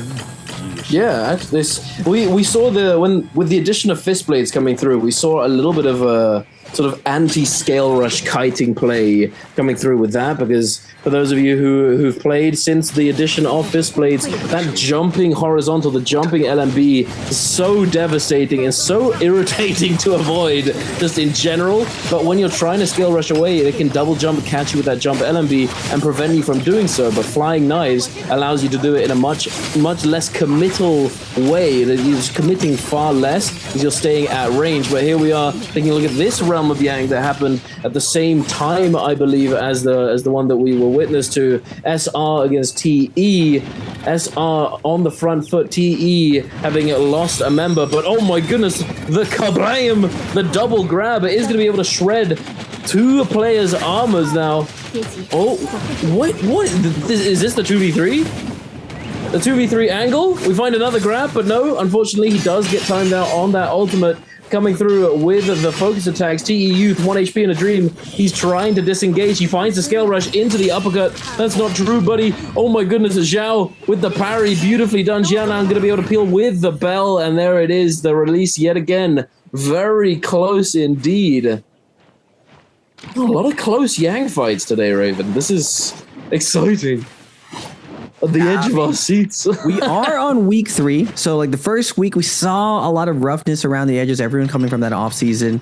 A lot of just like focus fire strategies. And then week 2, we saw a lot more newer compositions kind of being experimented with, and a little bit more solidification of which maps we're going to play what on. And now finally in week 3, we're seeing Cannonball being implemented and more maps being clearly defined as like, we're going to play this map very, very slow. Now on this daytime Morris, a lot of slow compositions coming out. Not slow in like aggression and ferocity, but just like the objective. We're just trying to get some loot up, trying to play for these end games, and really snowball our games out of control. We're seeing TE at 11 kills right now, but they do have Yang depletion. Same thing with SS1. YZG with 11 kills with also that Yang depletion. They are going to move over and grab this Spirit Well. It's another powerful part of their Spirit Well composition. It is very, very strong, and it looks like THA is going to be coming out with that double ult. Initially getting that ult, getting that refresh, and they are going to be taking that pain onto TE right now. Xiaonan in a ton of pain right now, gonna get his gold armor, strip him, and now peek the same thing. TXA so efficient on the side, right? Just absolutely lasering everyone, getting maximum value. Actually, I spoke too soon. He only has a singular ult. Xiaonan is gonna pop that ult, and you see already TXA going in for that from the high ground. RMBs with that pole sword, but on from TE's perspective, they have their eyes onto SS1, and they are going to make their way into zone. A little bit of questionable decision considering Xiaonan is already low from that monk ult. The armor is not going to benefit him. He is going to die to a zone, and now TXA going to be diving in SS1 with that Takeda, trying to do quick work with QGG on the Destino, getting very, very low. TXJ is trying to do his best to cover him, but QGG is going to be able to get the ultimate dash out of this situation right now. YZG desperately trying to stabilize in the situation. The Feria mech coming out from CXZ trying to lay down that covering fire, but everyone from YZG is super, super low. They're trying to find a soul balloon. 5 seconds left. TXJ nowhere left to run. Gonna get hit by Matari with 1 second left. He's trying not to give this kill, but he is gonna give a kill to SR's Rico. Yeah, that was actually a very interesting, like a very nuanced and like unique scenario. So there were 3 teams with Yang depletion. So we saw TE having had Yang depletion there. They were trying to find something, but because so many teams were in the vicinity, it was very hard to really take a fight. And then YZG having had Yang depletion as well, they opt to go for the buff, feign strength in that they don't have Yang depletion, try and take this buff, and then immediately go and focus down one of these teams. And I'm not sure if they actually knew if TE had Yang depletion or not, but they tried to force out these ultimates and get them lobbied. But unfortunately, another team jumping in at exactly the same time, I believe it was OA, one of the Siphon composition, able to come in and steal away those kills and steal away those soul blooms, denying the recovery from YZG. But I mean, it is what it is. It was a pretty rough situation to begin with. But I'm not sure if they knew if that was them or not. If they did, then that's turbo big brain, I have to say. But who knows, really. Still 12 eliminations under their belt, a solid game nonetheless. OA looking pretty solid right now. I'm not sure how many kills exactly they have, but certainly quite a few, considering how scaled they're looking at the moment. And the next Spirit Well is going to be spawning up relatively soon. Both of these teams in the vicinity trying to loot up, get a little bit of shopping done. SR looking very strong right now as well. But with this end game closing in and only 13 players left alive, Raven, this could be a bit interesting as to how this actually plays out. Are we going to be able to see these Spirit Well contests come through, or is it going to be a little bit more passive? I think Balda's going to go over and immediately ult on top of this Spirit Well. I was saying earlier, Duncan, that even though we're playing slow compositions, it doesn't mean the aggression isn't cranked to the moon. Everyone is going in for the Bremo Yang. Naturally, more teams are getting eliminated. We have SR's Rico immediately taking on the aggression onto ZGT. Wait a second. My man is not able to land a grab right now. We're moving. We're schmoving on the Syra, getting out of the way. Now SR has the advantage, trying to claim the Spirit Well, forcing out Balda's Kylan, and now with both offensive ults out, Balda is going to back out from here, doesn't want to overcommit, and FPX is going to tag in and try to take this with OA. Both of these teams with full ults. SR going to be backing off, still have their Zai ultimate, paying attention to the actual claim of the Spirit Well. They want to grab this with only 14 teams alive. Well, 14 players alive. We got four full teams all vying for this last Spirit Well. We see OA's Tut coming in with that gold pulsar, getting the big damage onto Fuyon. FPX is going to be losing one member, and Meng is going to keep up the pressure, chasing down with Tut on his rear, focus firing. Now ZGE from FPX is going to fall. They do end up getting that White Tigers buff. Now, with the momentum on their side, with another Takeda on their side, they are going to keep pushing forward, looking for their next victim. SR and Junks ends up falling now, and the Juggernaut's going to continue. Tut chomps down now. Balda Jake, he's going to have a little bit of every single team. Now moving over to OA, trying to pick up another kill. Shroud is going to fall from SR. And OA is going to keep up their momentum with this White Tigers buff, snapping everyone into the ground. NHQ next in their crosshairs, going to pop that gold F, but he's delaying the inevitable as this gold pulsar comes chomping down. NHQ going to get an armor reset, going to get that parry, but the Temi wall is going to trap him in the middle right now. He is going to pop that Kylan ultimate, fight his way out of here. How can he delay the inevitable as OA is looking to clean up this lobby, Duncan? They certainly are. Bro's ultimate 2 ticks ult ends and has 70%. That's just absurd. He does take a lot of damage just now, actually, all of a sudden, almost getting 100 to 0, but does thankfully get back on his feet, pop that ultimate, his teammate dropping that full purple armor to keep him alive and peel that pressure away from him. Again, here we can see this defensive strategy. Very, very nice indeed coming out from OA. The protocols in place, ready to go. Drop that armor for your teammate if you have enough health to play around with. And here we have it. The sort of the momentary chaos has now died down yet again. 2 ticks ultimate has subsided. It is out for the moment. But oh, wait a minute.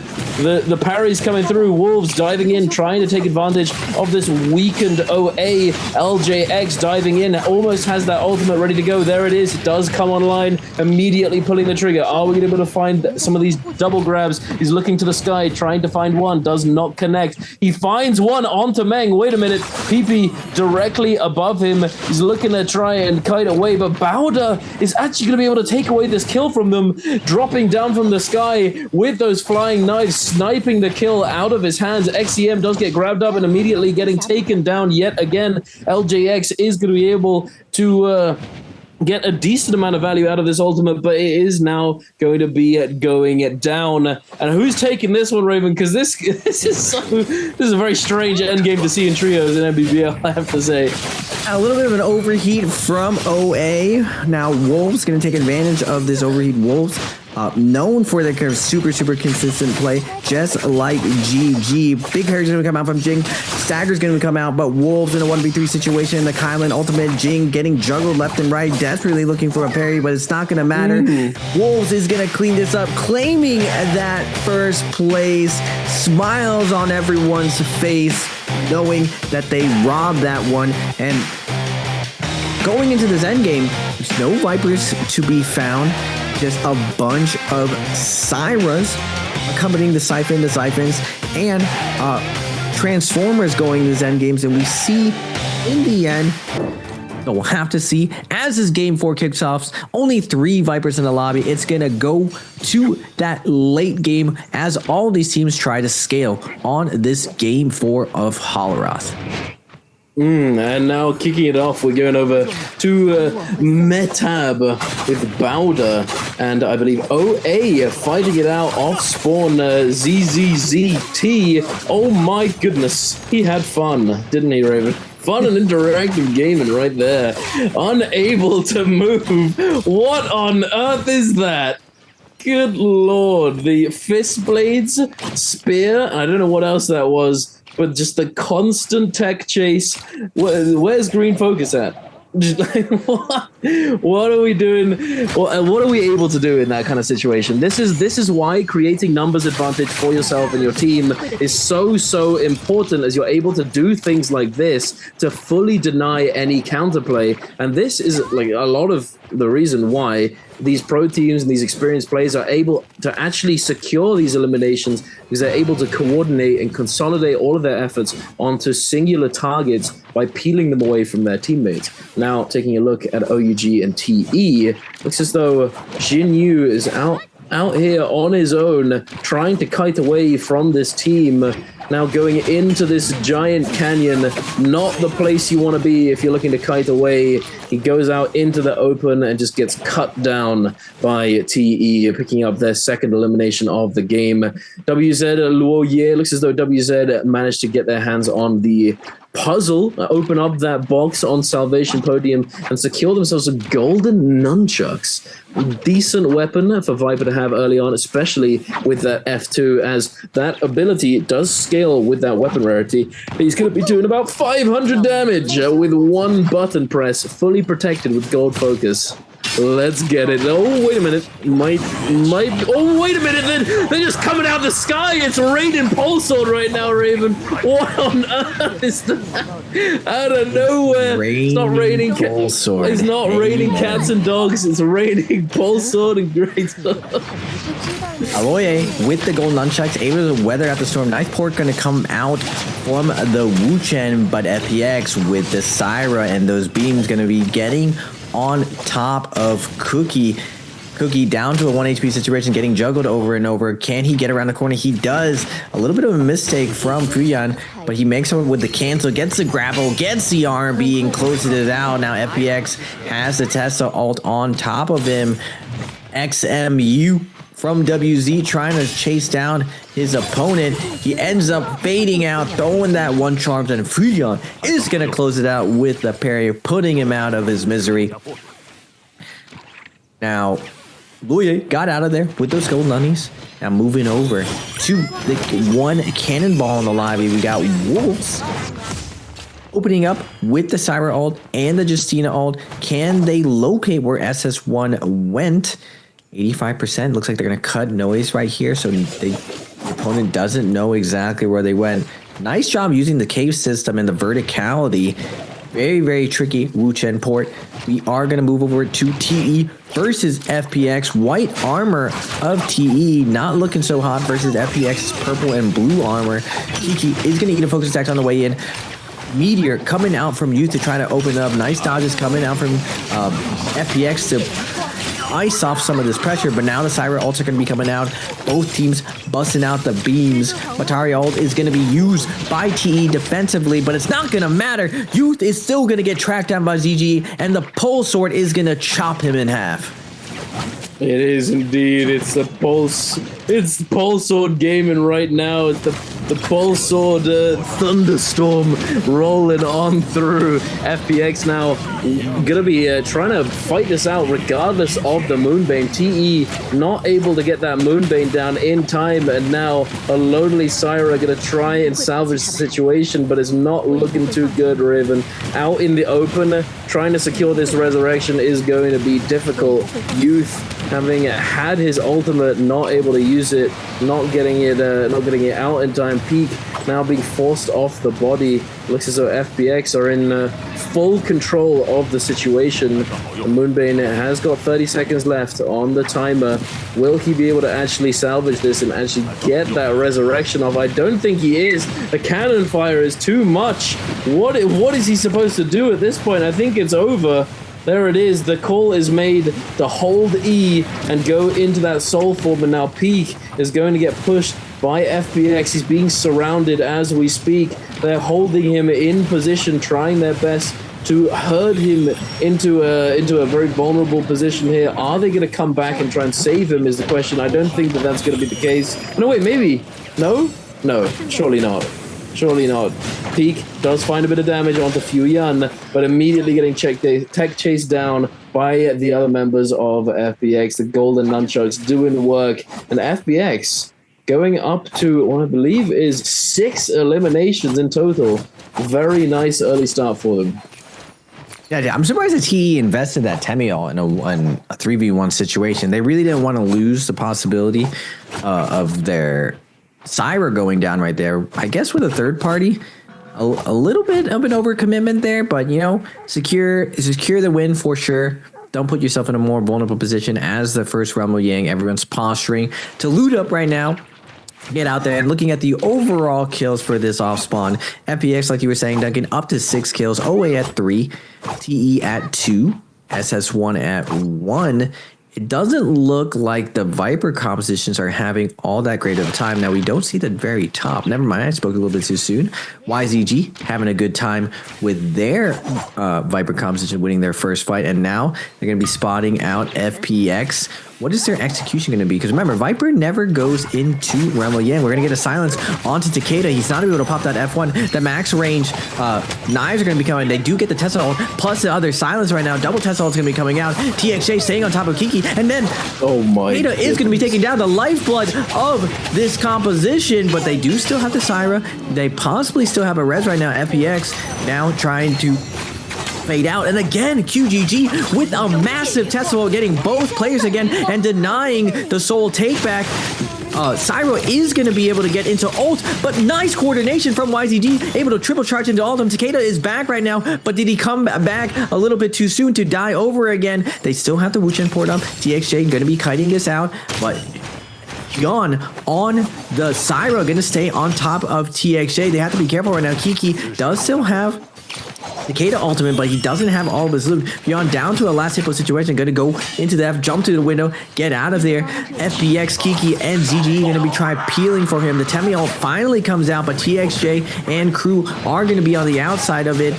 They are going to switch back to the Takeda, looking for that silence right now. And again, the BP is going to be coming out. They find the kill onto Kiki as well. Non-stop pressure coming out from YZG, and it's just like I thought, Duncan. The extended silence puts these teams in such weird positions. Like Takeda cannot utilize all his shoves if he's silenced, so you do limit a lot of his potential. So Syro essentially is only the only character getting damage in, and that Temiel, which Wuchen does hard counter. Now going to the Rumble Yang, we're going to have SR versus GG. Who's going to take it, Duncan? I'm still kind of flabbergasted by that previous fight, I'm not gonna lie. The double Viper ult? I remember they changed it so that the ult cost was slightly lower than it used to be. I think they might need to revert that one, considering how quickly he was able to ult again. But we'll see moving forward to this year, this season.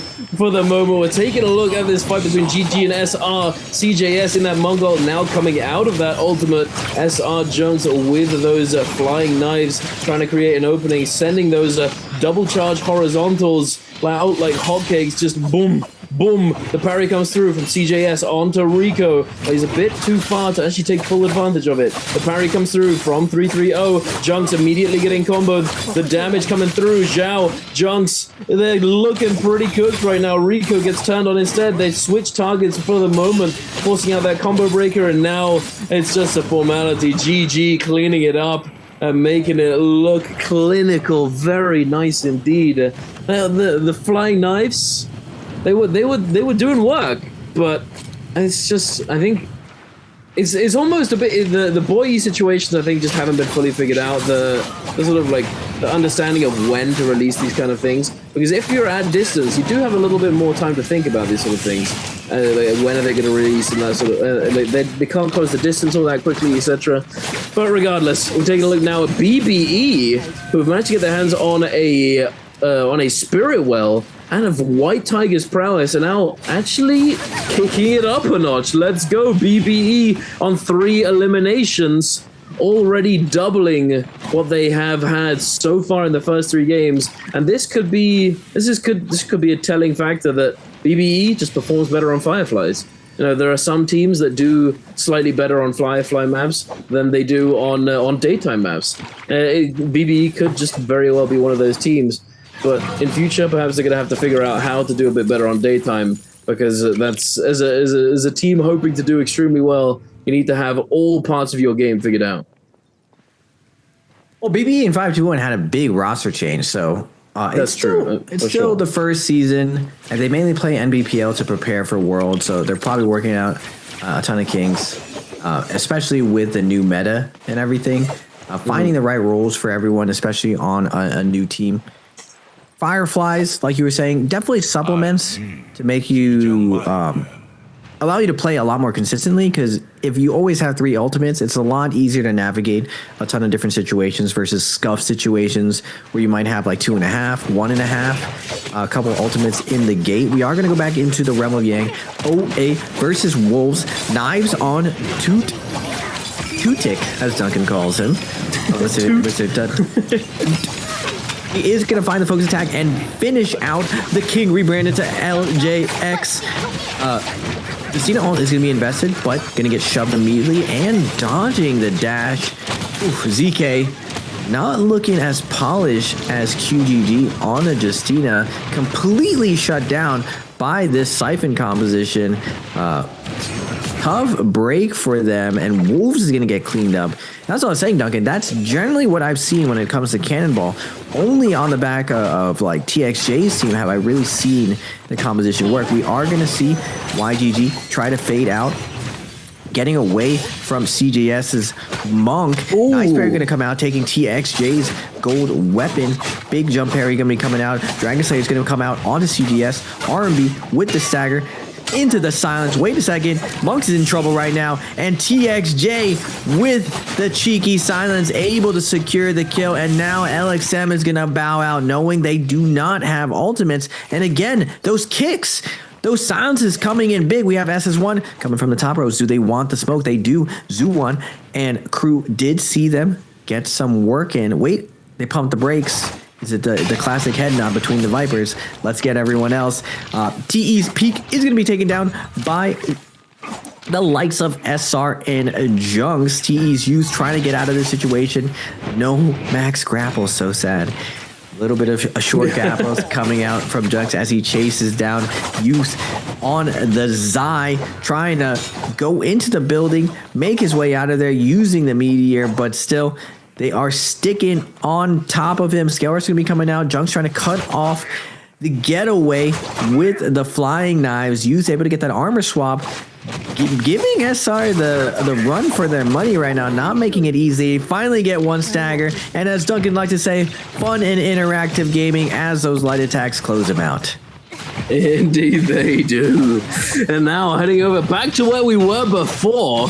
Looks as though Wolves and WZ have taken this little bit of terrain, this little bit of real estate, and have their own little fight. The arena, the sandy Thunderdome here. We've seen countless fights take place. Wolves able to close out this fight onto WZ. WZ, unfortunately, again, they're not having a very good day so far. They did have a pretty decent day on day 1, but today something's gone awry, and they haven't really been able to put more than 10 points up on the board in total so far in these 4 games. And it is what it is. It happens. The new team, new org, new just general personal things, you know, who knows what it might be. They are solid players. They just need to finally have that one big click, and they might be able to salvage their season.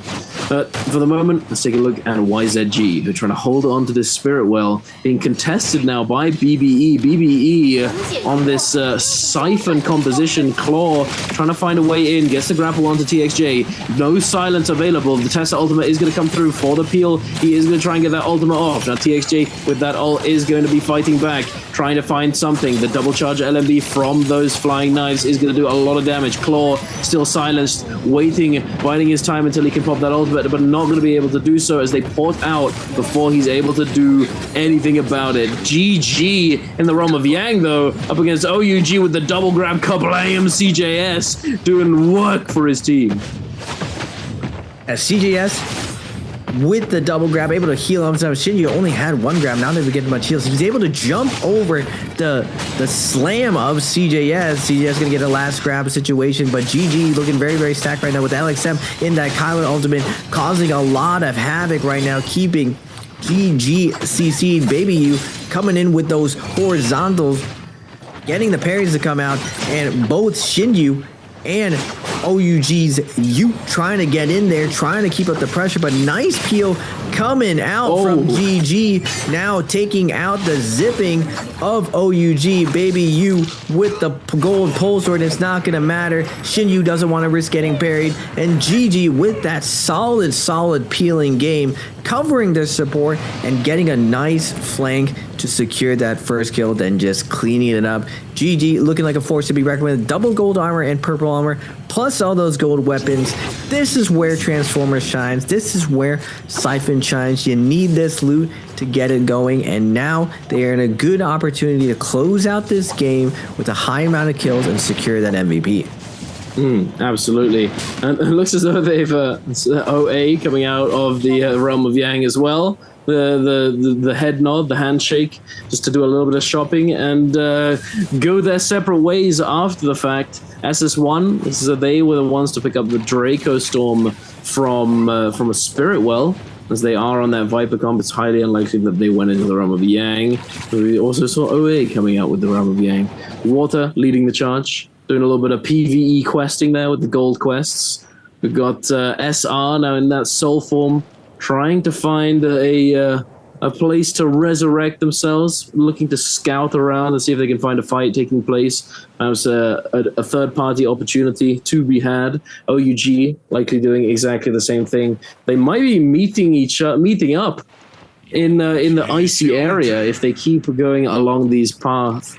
OA going to the north. I was looking to scout out these outskirts, see if they can find any players on their lonesome. I'm going to take a look at a replay.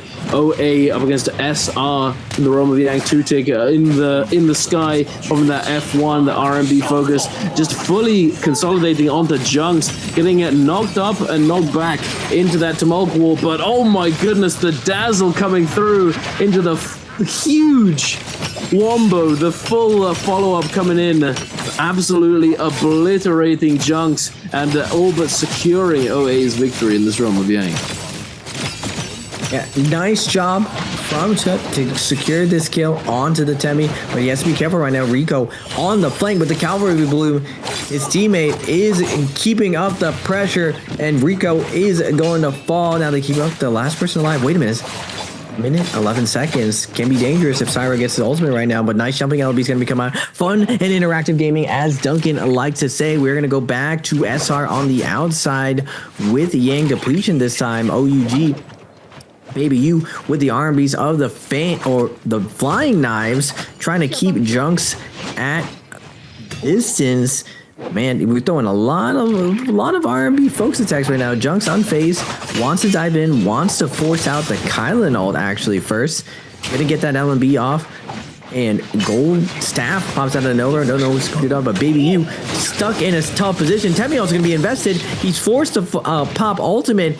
Is he gonna opt to go out? Shinju on the outside, looking to get an easy grab right now. Junks hiding in the Temi wall, just avoiding the scoop, the slow scoop. And now Shinju's going to turn this direction to the Syra. Syra not able to put as much pressure off. He is going to get ulted and get a double grab. Oh my goodness, Kablawi. Junks down to 1 HP. And OUG's Shinju carrying this fight right now, putting them in a good position. But unfortunately for them, the third party is going to come in from SS1's Zuwan with a nice stagger. Now Monk Jinyu is going to fall to this third party. This ambush coming out from SS1, and while everyone is going to skedaddle, as they know this Viper Comm is trying to wipe them. Now, 18 people left alive. Kills pretty spread out. BBE at 3, OUG at 2, Wolves at 6, GG at 7, SS1 at 6, and Owe with 9. I believe we can't actually... Oh, no, wait, we can see because it's in the bottom left. 9... 11. Okay, we thought 9 was a lot now. YZG just had to one-up them, going up to 12 now, in fact, on this Viper composition. It looks as though OUG, having been caught in that third-party situation, taking that fight against SR, are going to be able to salvage their game, getting the resurrections on both of those teammates. BBE in the background, unfortunately getting caught between all of these teams. I believe they were being chased down by YZG, have lost 2 members, or one who is currently down in can form, waiting to be rezzed, but I doubt that that's going to be happening, unfortunately. But here we are with GGOA Wolves, the one member of BBE, SS1, all of these players trying to secure this spirit. Well, it is Draco Storm, the ideal buff to secure leading into this endgame scenario. The V3, or the V2 rather, for that Viper is going to come in and silence GG's Monk, unable to get any slams, but the Kylin is in effect. He is slashing and dashing his way through the competition right now. OA trying their hand at securing this place for themselves. Toothick jumping in, sending those cannon shots out of the dome onto this retreating Wolves team. OA soon to be contested, I believe, by all of these other players. Wolves coming in at ZK in that mech, in the fairy mech. The Tessa ultimate is going to come in and delay this onslaught, preventing him from getting maximum values. The charm is about to come through. There it is. Might get bursted down, but no. In fact, they are going to focus these other players, not opting to eliminate this fairy mech from the equation. Wolves able to hold strong for the moment. They're trying to rack up this progression on the Spirit Well. They are going uncontested for the moment. They might be able to find it. The Justina ultimate is still available as well. It looks as though Wolves is going to take it. Wow, G actually gives it up. I was watching GG. I thought GG was going to timing in right there. The Wolves are able to get this off, and now with the Justina, ZK has an opportunity right now to pick up a ton of kills for them. Dashing through, Tessa ult's going to try to slow him down right now, but he's trying to secure the kill onto water. Nice flying, nice flank, but the Wu Chen port is going to be coming out to get them out of there. ZK desperately looking for where SS1 went. Max grapple range going to be coming out for SS1. They dropped the armor and they're going to be running into OUG as well. A bunch of blueberries of OUG. ZK is going to be grappling through, trying to find who they were fighting against still. SS1 still trying to run away. Wolves has only eyes for this team. They know their ults are down right now. No ult zone is going to get committed right here, forcing Wolves into an awkward position as everyone sees this chase down happening. They're going to opt to switch to ranging right now. OUG is going to be joining in. Same with GG. They're content with just ranging his team as the Draco Storm team forces them around the map. SS1 putting on their Nikes, getting out of this situation, just absolutely going full into running right now. And a little bit of an oversection from ZK. He is going to get silenced right here, stripped of all of his armor, and now OA on the outside with those cannons, putting on the pain for Wolves. I don't know if they're on the patch where Draco Storm is actually nerfed, but it's actually very significant what the nerf is. You are no longer unkillable in Draco Storm. It might even be a question of playing White Tiger's buff instead. Now, GG, what is the score? Up to 7 kills. Even though YTG is up to 12, GG is one of those end game compositions, and every time you count them out, they just navigate these end games perfectly, picking their spots and somehow stealing it away from the high kill teams of the lobby. Right now, GG's at 7 and YZG's at 12. I believe it's going to be neck to neck of who is going to take this MVP for this round. Speaking of the nerfs to Draco Storm, I am very happy that it happened, I have to say. Draco Storm has been just unilaterally the best buff to take in second Yang, and even in first Yang if you're playing ranked and all that sort of stuff. But oh my goodness, it really needed it, and I'm glad that they did finally address Draco Storm, removing the healing factor for the... I'm not sure if it's the full healing factor. I read somewhere that it was actually just the armor healing, and it does still heal your health, but I'm not 100% sure on that one. Regardless, though, we do not have that in effect here in today's games. OA currently fighting up against SS1, losing a member here. They might be able to get that double res off and save their teammate, but I don't think that they're going to opt to go for it as the zone is slowly creeping in. They are going to put themselves at a huge disadvantage if they get held at the edge of the zone. And now Wolves taking this opportunity to secure the Draco Storm yet again from this Spirit Well. Gonna be diving in with this Farrier ultimate. There it is. We see boom, boom, and the microwave beam from LJX on the Syra as well. Gonna be doing a lot of damage. The Wolves are looking pretty strong right now to take this game for themselves. YZG on that Tessa, Viper, Wuchen composition. They are in a good position in terms of kills, but as we've talked about, the Viper composition prowess does taper off as the game progresses, as Wuchen loses more value. The opportunities for just simply exploding somebody out of nowhere, an unsuspecting player, is pretty difficult as everybody is on high alert in these end zone situations. Wolves now still fighting it out. The Justina ultimate is in play, but it does get cancelled now, and keeping a lot of that rage for later on. YZG getting immediately engaged on, it seems, by Wolves. They do not have that Wuchen port. They don't really have all that many resources left. They're even on blue armors at the moment. CJX is going to fall. ZK gonna be chasing him down with this pulse sword. BBE still in the mix, but I believe he's the only member of his team left alive right now. Yeah, well, ZK with the gold pulse sword and 1 minute and 10 seconds for the Draco Storm.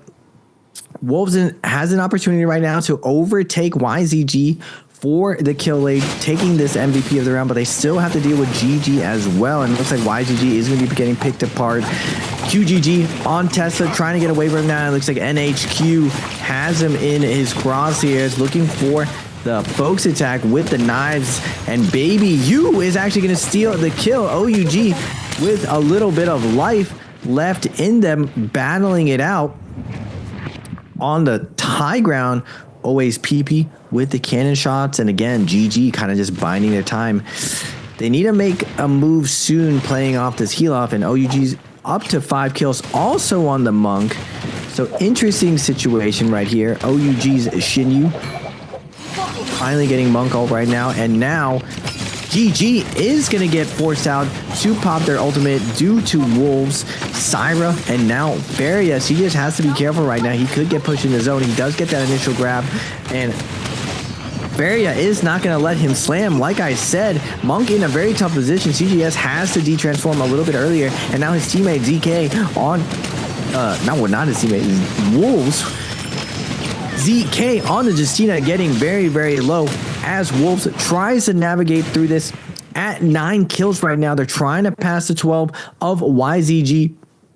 They're doing a good job of it right now. GG is going to take that high ground, try to slow things down right now. But on the low ground, Wolves, LJX, the King rebranded, looking for the kills right now onto SS, the IGL of OUG. Shinyu is going to pop his ultimate, but he's going to lose SS in the corner and on the top ropes. GG going to be raining down cannon shots as ZK is right next to them. Wolves going to move on right over, looking.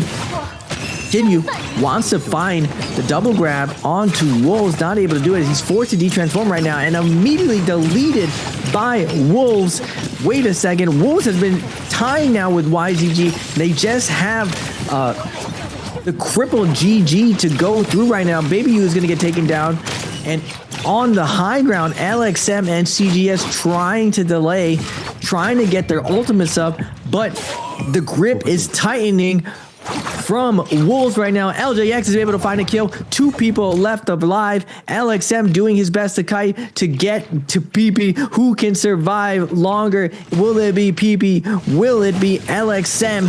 PP is able to pop that Siren ult, getting that staggered off onto LXM, but LXM is going to pop that Kylan ult, going left to right, zipping, zagging, trying to get some kills right now. They're both trying to outlast each other for that second and third place, making his way to PP in the mid-air, trying to get that stagger, and Wolves LJX is going to get the kill onto LXM, but wait a second, can PP clutch this up? Everyone's health is a little bit low right now. He is going to be able to get 1 kill on the NHQ, go for the Dragon's Dreadful Whale. He's not able to get it, but he does get the last hit and the second hit, but LJX is going to clutch it up for that first place finish to get that nice placement points and satisfaction on the faces of Wolves as they clutch up this game 4 all around. Want to see how this spawn goes down in a classic situation. GG over here at the cave, but they are going to get mixed up. SR, GG, and Balda all on top of each other. Zhao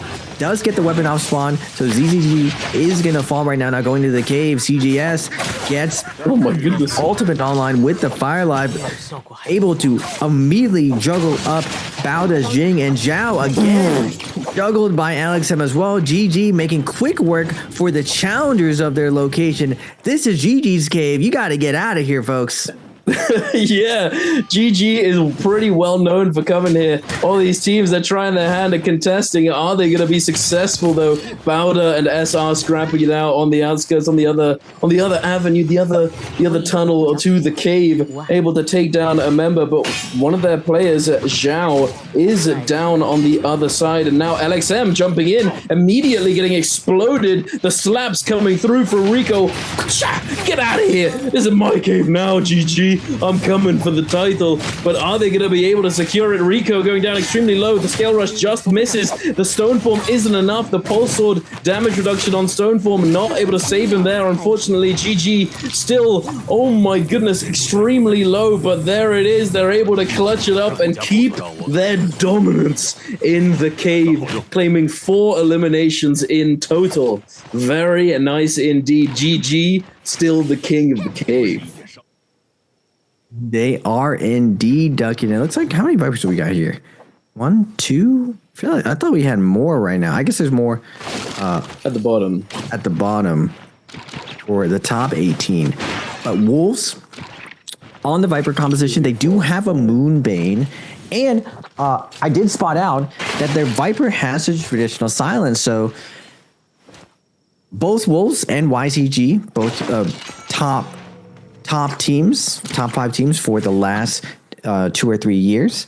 So clearly they're adjusting to the current meta and using this silence.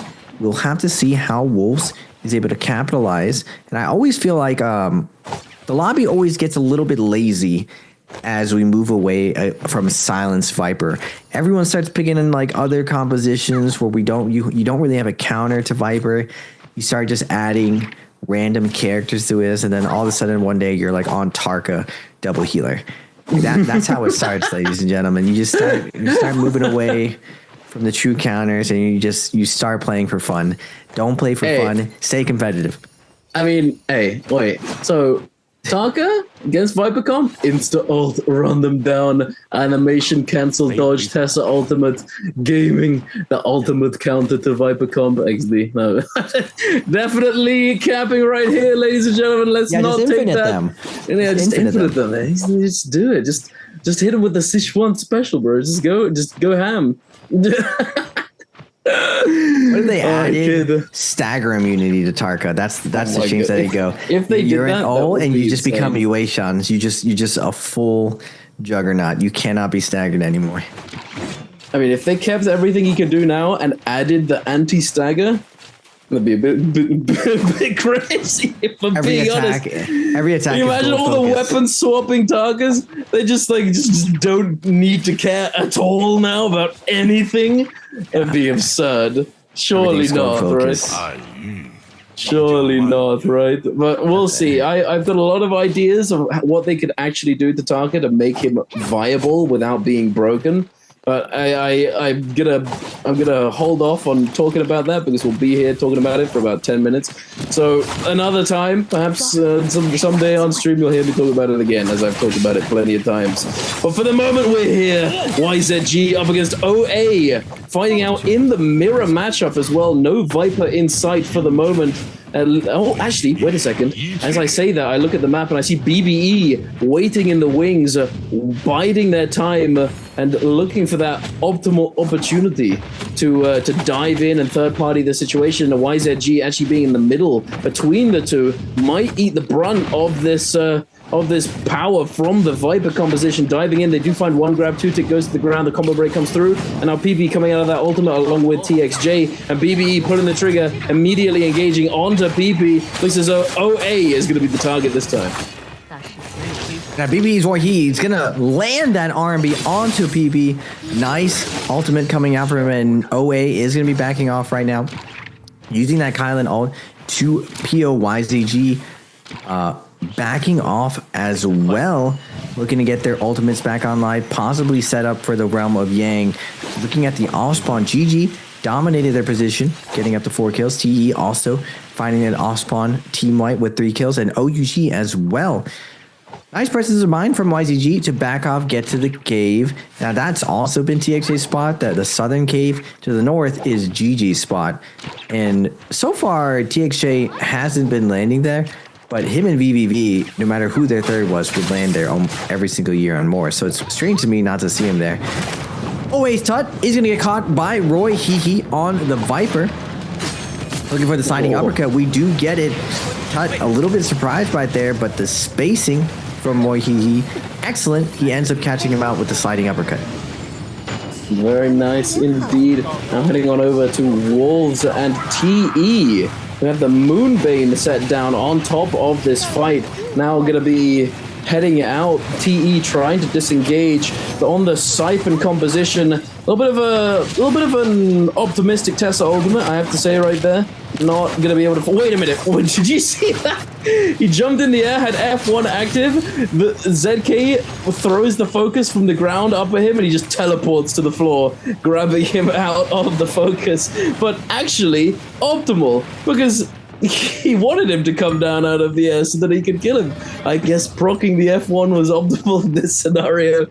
Interesting interaction there coming through from the flying knives. Now moving over, GG on the rotations. Yes, exactly. All calculated. 100%. We are going to get YZG versus FPX right now. Viper ult's going to be invested. ZG looking for the stack right now. TXJ double tap dodge out of there. Going to dodge that R&B, and FPX decides to back off of the situation, but YZG wants to smoke. Where are you going right now? We still got Monk ultimate just in case this goes off the rails. TXJ has to be careful right now. I don't think they realize that's GG's Viper, and oh no, it's FPX. They can turn and silence you for it, but QGG does slow down, and now SR is going to be hitting the beef. He does pop the silence off immediately. Tessa ult's going to come in onto the Monk. TXJ in the back right now, going to get hit once by Junks. Will he get twice? No, he will not, but QGG is going to get back-to-back parry, and now TXJ coming in for the PO, and the Tessa ult's going to come out from FPX. Tough position right now. SR involved in this with their Viper, but FPX definitely the healthiest team in this situation, just cleaning up the multi-way fight they see in front of them. That no ult zone, just launching a beacon in the air where everyone in the lobby can see it. So naturally, a team is going to show up and test whether or not they think you're vulnerable. Now, if you continue going for the light attack, are they going to end up going in? It doesn't look like they want to go in. We are going to get SS1 versus GG. SS1 on the cusp right now. They need to have a good round right here. Can they beat the likes of the GOATs? GG, though. We'll have to see. You see the jump F coming out from the Zai there, going across the arena, trying to find some staggers here. GG pulling the trigger on the Tumult ult and the Syra ultimate here. 330 getting knocked out of the air by the pulse from Water, trying to stagger him out. The Dazzle comes through onto Water, might be able to burst out that shield, but it's quite a chunky shield to say the least. He is still going for it, trying to find it. 330 now coming out of the ultimate, turning his attention over to his teammates. GG, CJS popping that ultimate from the Takeda, trying to find this horizontal longsword wind slash onto Juan, not able to do so. The low profile denying it. Juan has already been taken down, so GG are on the front foot here. Will SS1 be able to salvage this? I doubt it, I have to say, but oh, wait a minute. I may have spoken too soon. The Zai parry coming through, able to heal up just a little bit as well, denying the pressure from CJS, going for the tech chase, trying to find it, not able to do so. Does take him down pretty low, but Water is left on his lonesome, trying to get the pistol shot to claim the kill, but it's not to be, and there it is. GG. The goats live on, Raven. They will not be denied their victory here. Yeah, finally their Siphon is coming online. I've been a little surprised this season of how much their Siphon has fallen off. Now, they're still that conservative side. And when I say conservative, I mean pretty lightly. They're still willing to go Yang. There are some teams that will only go Spirit Well. GG will always post up and go Yang, and they find their ways to end game. Now, they don't take a lot of risk off spawn. They mainly take an ISO fight, and then they play Moonbane and defensively use it. There are times, though, where they'll still end up with 9 kills, just so many people challenge them, like we saw in the cave up north. They make quick work of everyone just because of the nuance of the spawns. Now we have BB.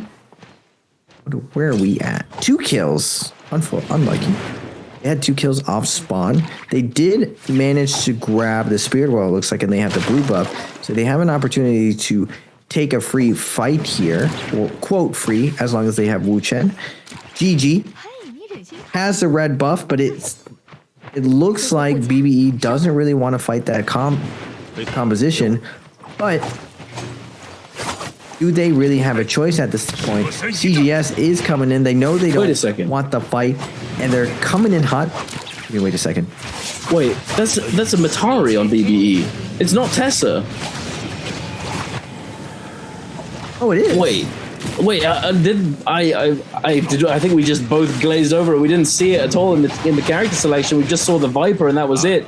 And then that's crazy. We didn't see that. I'm not gonna lie. Neither of us catching it. That's a Matari Viper Wu Chen composition as opposed to the Tessa. Very interesting. And this is also this speaks to the fact that they have average 14.5 points on this composition, which is the Matari version. So that means that they're pretty strong with this Matari variation and making it work. It looks as though they might be able to fight this out here. CJS trying to find his footing, but not able to do so. Getting jump at and beat. The Matari ultimate is going to come through, and now they're going to try and chase down 330. The Syra not going to be committing this ultimate, going to try and save it for later. SS1 jumping in, trying to find something. They do they have Yang depletion? They do. I believe they do. And so they're trying to jump in, find these soul blooms. Not able to do so, though, unfortunately. GG, LXM putting up a fight, trying to stay alive. Still has 40 seconds on this buff, so if he does go down, it's not the end of the world. He'll be able to meet up with his team later on, trying to find some parries, perhaps potentially steal away a kill, or steal away a weapon. But it is not to be. He is going to go down, and SS1 is going to claim one of those soul blooms. 26 people left alive. SS1 is going to hit that no ult zone. We got GG lurking on the outside. Xiphon, one of the better compositions I would believe to play on a Morris nighttime, just because you counter a lot of the Viper compositions, and you're still able to go Yang. So if anyone plays some type of scaling team, you do have the big advantage going to that first Yang as long as you macro correctly. We are seeing OUG interesting. They put the purple onto Wu Chen, which, if you place part of the front line, it gives the opportunity for Viper to land easier stuns. Same thing with Tessa, end up frontlining for Viper. But, oh my goodness. Wait a second. Shinyu walks into a bush, instantly gets Tessa ulted, and now his team put in an awkward position. Now, they don't get the silence onto Zhao, but SS going to keep out the pressure onto him. Trying to come in, but always Peepee and Tut coming in with the flank, and now OUG, the hunters become the hunted. OA looking to close the distance on the Wu Chen, but SR as well gets out of there and starts back grappling out. That's insane. The lion wait. Check those bushes, ladies and gentlemen. Check those bushes, because that is a very rough way to die. You do not want to get jump scared by a full Viper team jumping out of a bush at you. That is nightmare fuel, to say the least. OA going to continue trying to chase down these players, chase down SR. Weakened team, no ultimates, trying desperately to make it over to these buildings. Junks now sending out this focus attack. It does get parried. One light attacks, one parries. There it is, ladies and gentlemen. The perfect protocols to be able to deal with a player in a numbers advantage. Wolves rotating around, trying to pick up some scraps, but not able to really find anything just yet. YZG, it looks as though they've been playing the full recovery game so far, as I've now seen them buy 2 rebirth charms in total. It looks as though SS1 also going to be able to buy 1 up for themselves. Realm of Yang does spawn in, but I don't believe we see... No, GG has managed to go into the Realm of Yang, but nobody is looking to contest them just yet. But actually, I have a question. Do you think that that's the reason why BBE is opting to go for the Matari instead of the Tessa? To try and counter the Vipers, expecting this many Vipers in the lobby? Yeah, for sure. Yeah. Matari is a really good counter to, what's it called? Viper, on top of the fact that you can chase down Wu Chen. It's kind of like a budget Justina, almost, that's a little bit better versus Viper. We are going to get BBE versus GG. Oh my goodness. We got white armor on Matari, and we got no ults. Ladies and gentlemen, it might be cooked, but it might be winnable. Where he's going to go and look for the silence, but Syra ult going to waste no time right now, going to immediately open up with it, and they're going to keep up the pressure onto Roy Hee. Light attack's going to be coming out, and he's absolutely shredded before he can get anything going. Takeda or Wu Chen is going to get juggled by Takeda and Temi. Now we are going to move over to Q or OA when FPX first grab's going to go down, launching him into the ground. Ooh, a little bit of a movement error by Kylan, not able to get the restagger off the slam, but nice job by Meng to get a parry. Unfortunately for him, the Monk Transformer doesn't allow the damage to go through, so they're starting out from neutral. Engraving on the zipping, gets the flank onto Kiki. Kiki looking for the jump parry situations. Everyone's overholding right now, but it doesn't matter. FPX makes quick work of it with those light attacks, with those staggers, followed up by those focus attacks, and they secure. I think this is second Realm of Yang, right? Second Realm of Yang. Get themselves some golden flying knives as well. Ooh. Ooh. Oh my goodness. There's a Viper with gold armor, gold flying knives, Draco Storm, and F2. Run. This is going to be extremely scary. You are not getting away from this Viper. She already denies the grapple away and the ability usage with her ultimate. Now she's going to deny the scale rush as well because of this weapon, fully denying any escape opportunity. And you can try and run, but I don't know if you're going to be able to get away. FPX in a very good position right here to snowball into this endgame scenario with 8 eliminations under their belt already. Now, looking at the other teams, we do have Bowder with Draco Storm as well. GG, FPX, and Bowder, all Draco Storm, looking very happy. XEM also going to be able to pick up a Immortal Defiance for himself, so he's going to be very happy to jump in, and with that safety net in play, he's not going to be going down. And not going to be going down very easily, and giving it more potential, giving more time to the Wu Chen to teleport them out if need be. OA, on the other hand, are looking pretty homeless right now. Blue armors, it's looking pretty rough for them. They do have a purple weapon or two, I imagine, but with Yang depletion at this point in the lobby, with this end zone, with all of these trees and all of these Vipers, I have to say it's highly unlikely they're going to be able to salvage the situation. BBE also in a bit of a bad spot, having gone into that Realm of Yang with white armor and no ultimates, getting absolutely obliterated within seconds. Is going to be a tough recovery angle for these teams. BBE does have a really good... Actually, wait. They have Wu Chen. I forgot. I thought they had like a third rush on Justina. I'm not gonna lie, that composition seems kind of sus, G, kind of mid, but BB can prove me wrong. They are they gonna have to. They got 14.5 average points on that comp, so hey, who knows? I feel like that has to be bugged somehow. I have not seen it. Focus Light's gonna be coming out. OA's PP is gonna get kicked by the Viper. He has to be careful right here. He ends up looking to parry trap. Nice stagger coming out from their Kylan. They're not throwing any focus attacks unless they get the stagger off. And now zipping in a tough position, trying to grapple his way out of there, but he is gonna get grappled LMB this time, not make it out. Dodges out of his F and goes for a ride right now. And OA is going to clean up Wolves ZK. Oh, FPX so close to them, but it doesn't look as though they spotted them out. FPX, oh my goodness. They just passed by a gold mine right there. They could have immediately jumped onto them, but unfortunately not.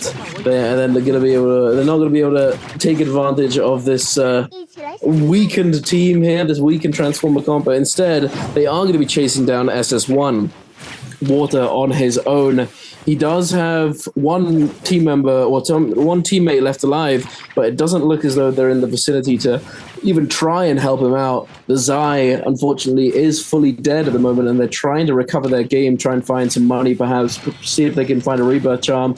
But at this point, I think it might be over for them. Water is going to get locked up by that Tessa ultimate, but thankfully, actually, the Batari is going to ult for him, giving him yet another F ability, giving him another combo break, allowing him to get that ult off as well, maybe buying a little bit more time. SS1, actually, there it is. They're going to buy the rebirth. If Water's able to survive, then they may have actually fully salvaged their game here.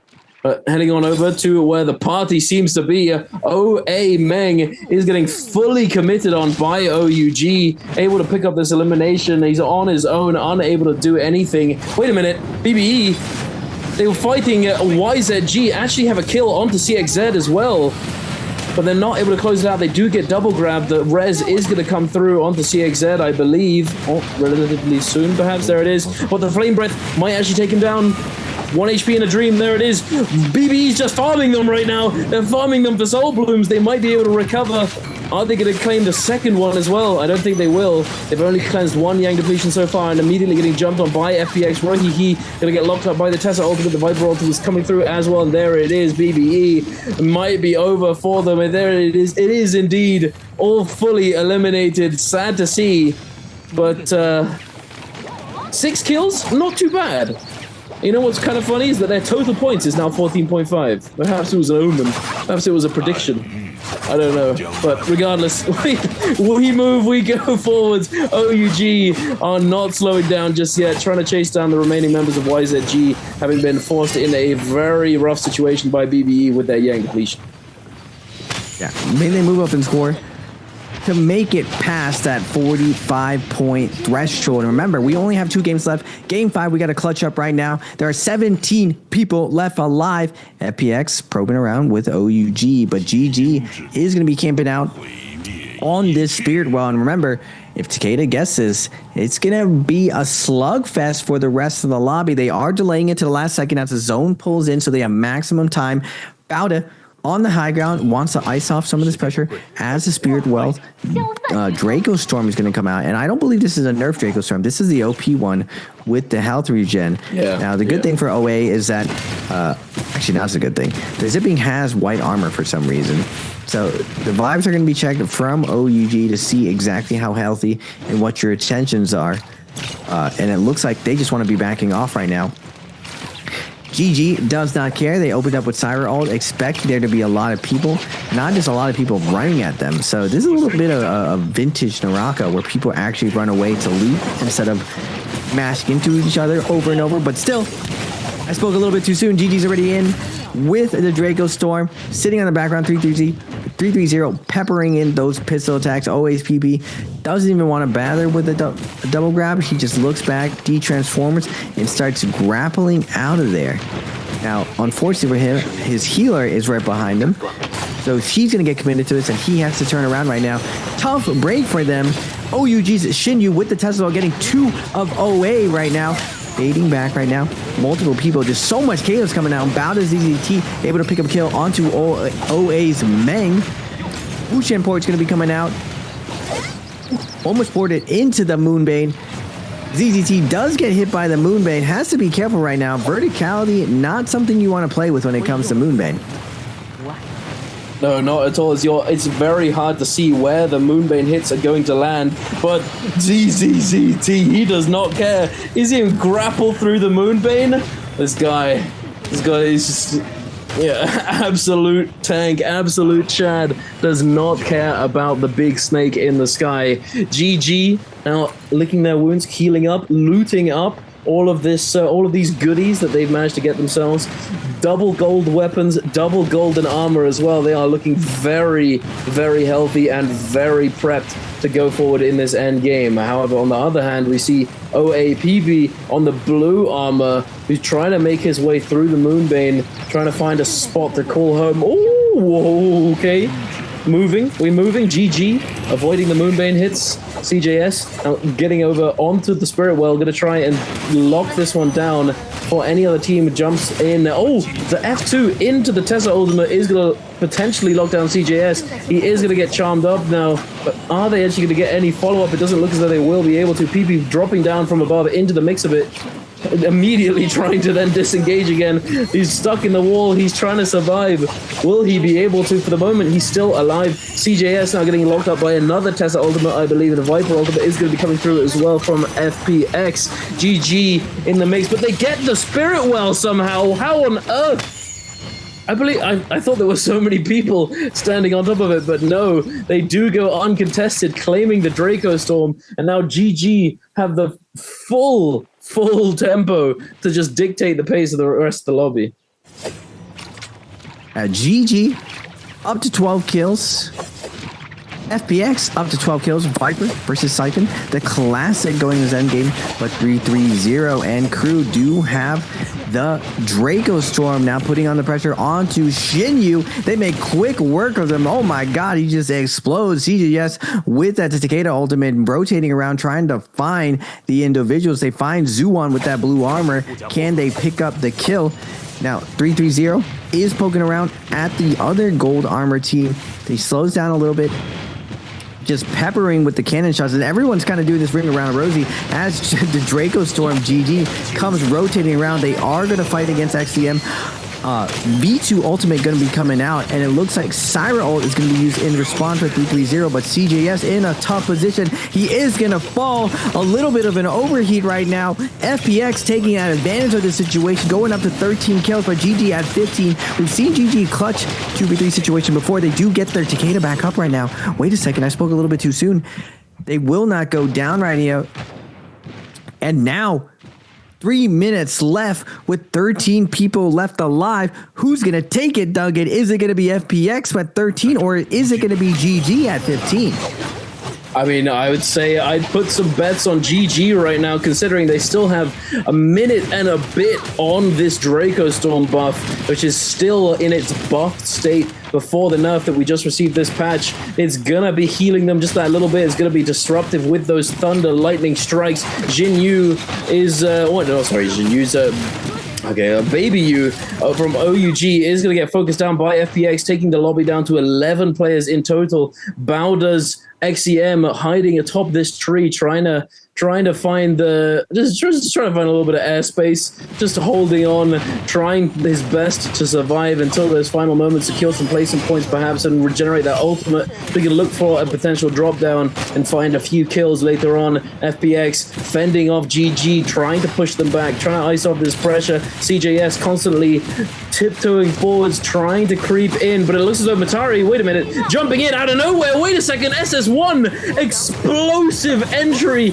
into this fight, just fully cooking GG. 330, 1 HP in the Dream, tries to scale rush away, but not able to do so. And SS1 out of nowhere, gonna ruin GG's chances of claiming this first place finish, I believe, as is gonna be very hard to recover. Now, SS1, having fully committed onto GG, are now fully getting committed on by FPX. The Viper team comp coming in, trying to take advantage of this weakened SS1, this weakened Matari composition. Their one main counter, but the Viper is going to go down in the meantime. SS1, 2 versus 2, and then we have a player on OA still alive. The Monk, he's still kicking. He might be dropping down very soon. OA PP still grappling like a champion up in the air. GG. LXM jumping in with the great sword RMP.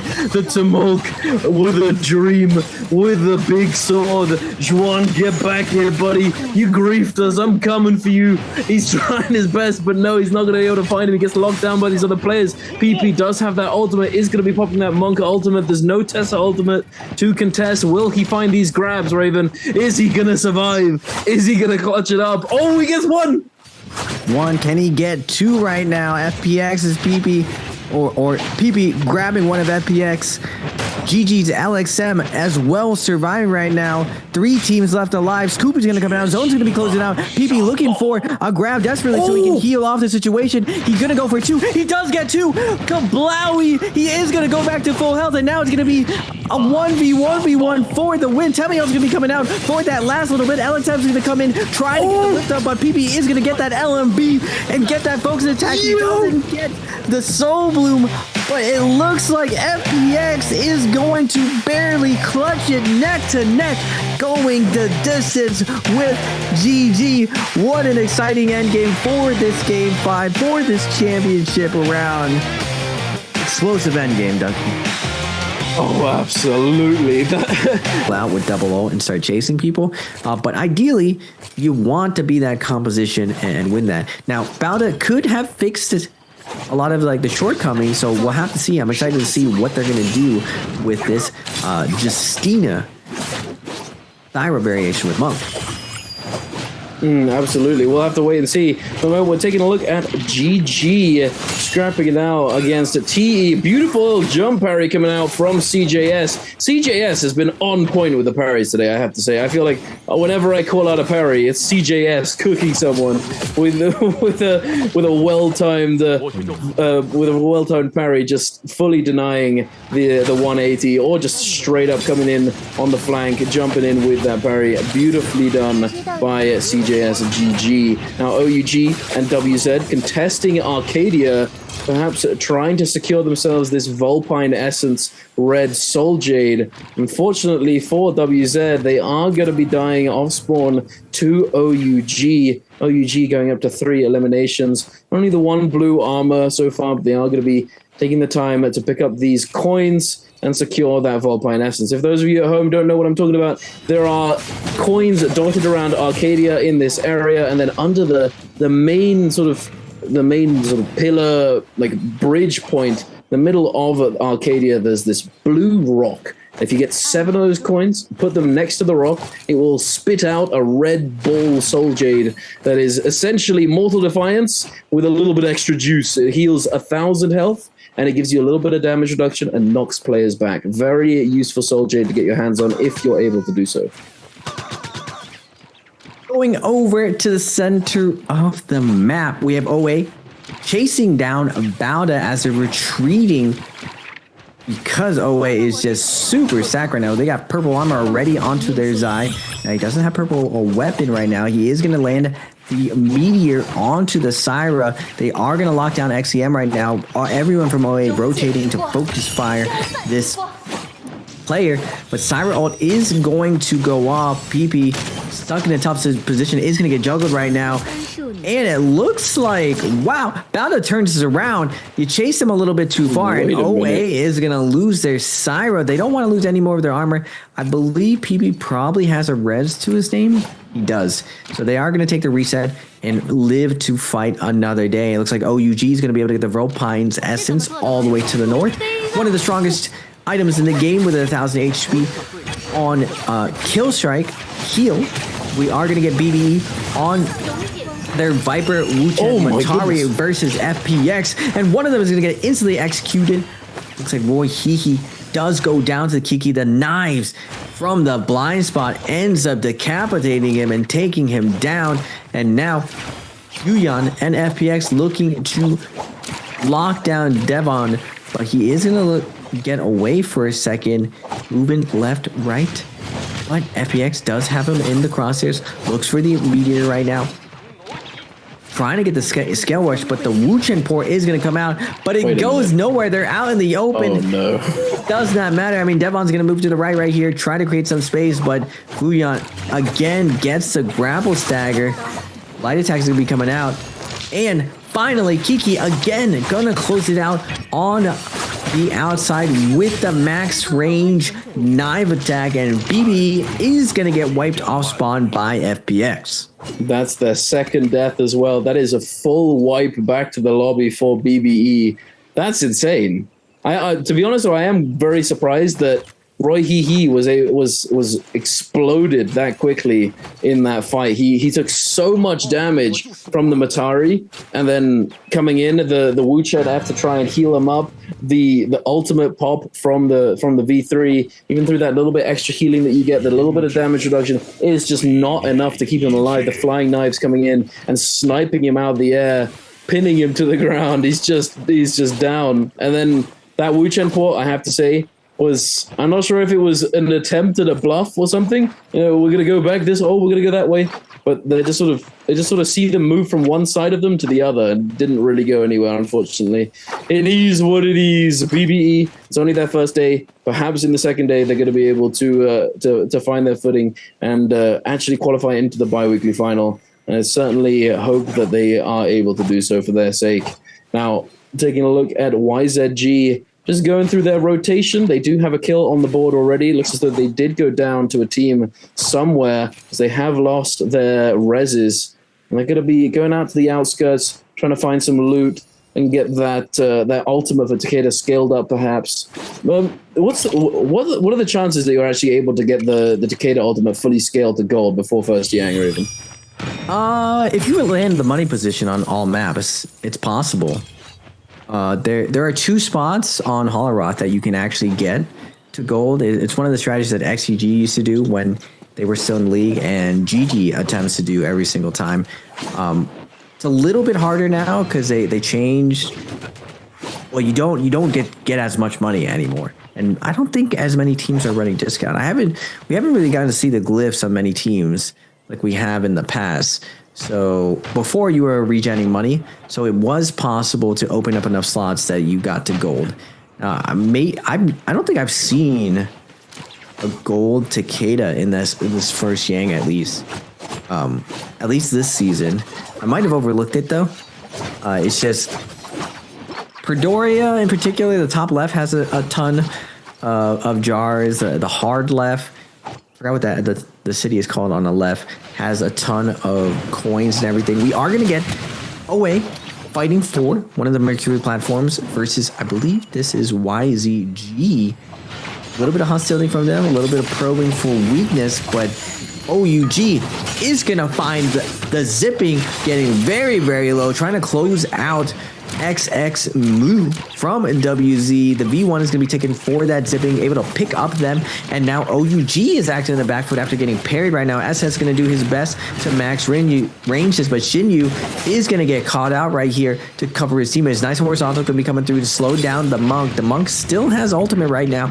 No grapples to his name. Wind walls are going to be coming down, but Shinyu is going to get committed here. Nice job from WZ not letting these guys out.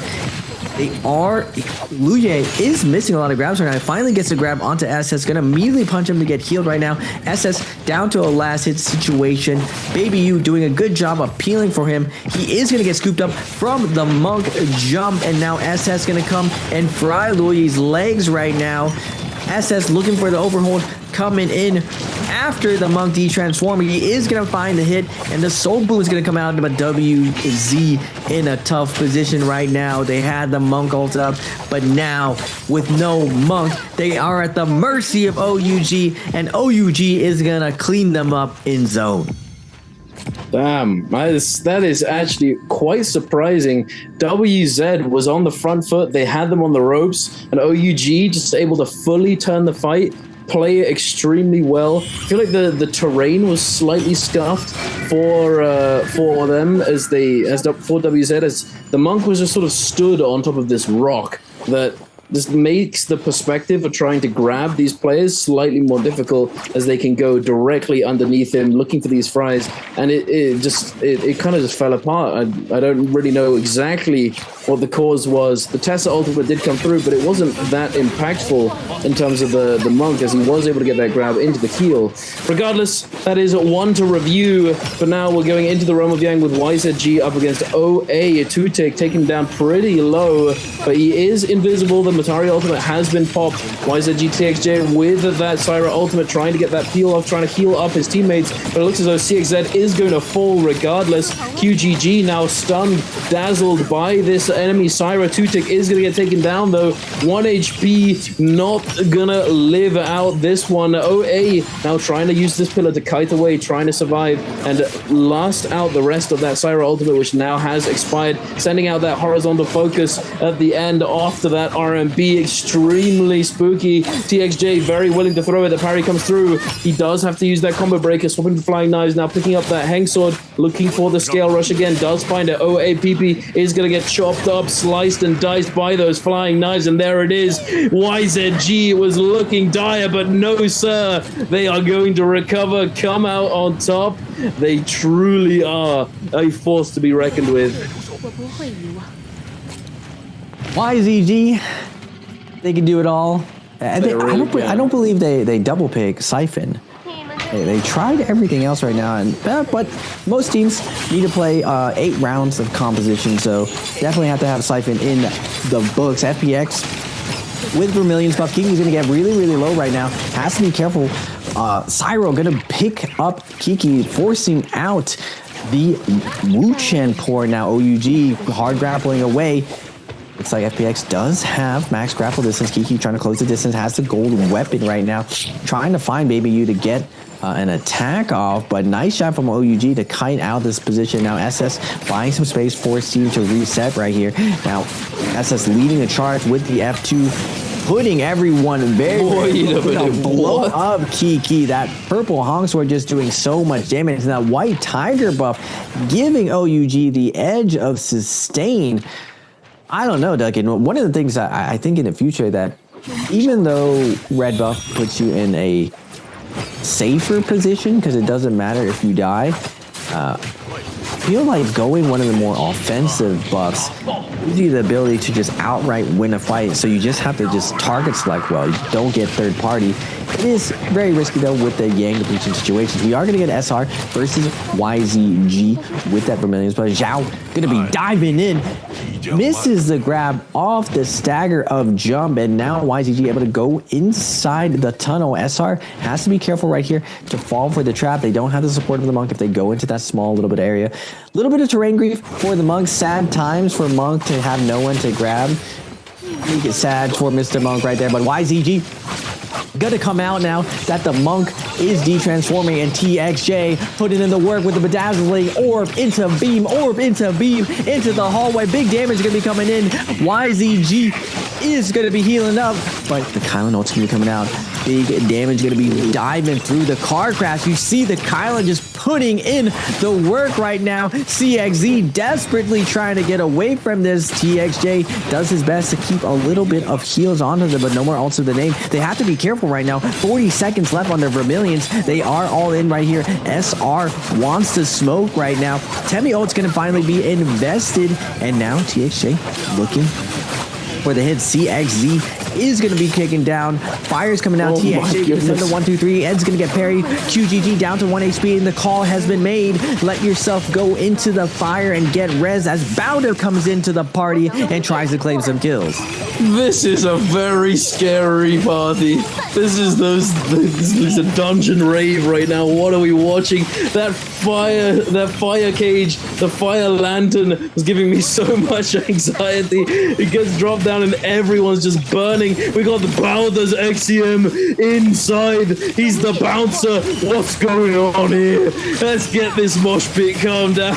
It's just double grab, kablam. He's trying to find it. We cleanse the Yang depletion, but he's going extremely low. The Ravers are going crazy. He gets one heal. XCM jumping in, slam. The double slam does come out of ultimate, but he does not survive. SS1 trying to clean this up. Only 3 eliminations, not really able to get too much out of this. TE diving in. Everyone's late to the party. Everyone's gone to afters already. They're just left in a very lonely cave right now. They do find one more, a straggler from SS1. SS1 is now going to be in a bit of a bad spot as they have lost him, but TE do turn their attention over to TXJ on YZG, who are lurking on the outskirts right now. SS1's one. No, his teammates are nowhere inside. Actually, no, wait a minute. I think I can see one. They're hiding somewhere. I can see them on the map. Bowder, Jing, speaking of hiding, he's trying to hide himself. Oh my goodness. TE just barely. Oh, if I can't see him, he can't see me. Don't look at the TE's not gonna see him, and Bowder's actually gonna survive for now.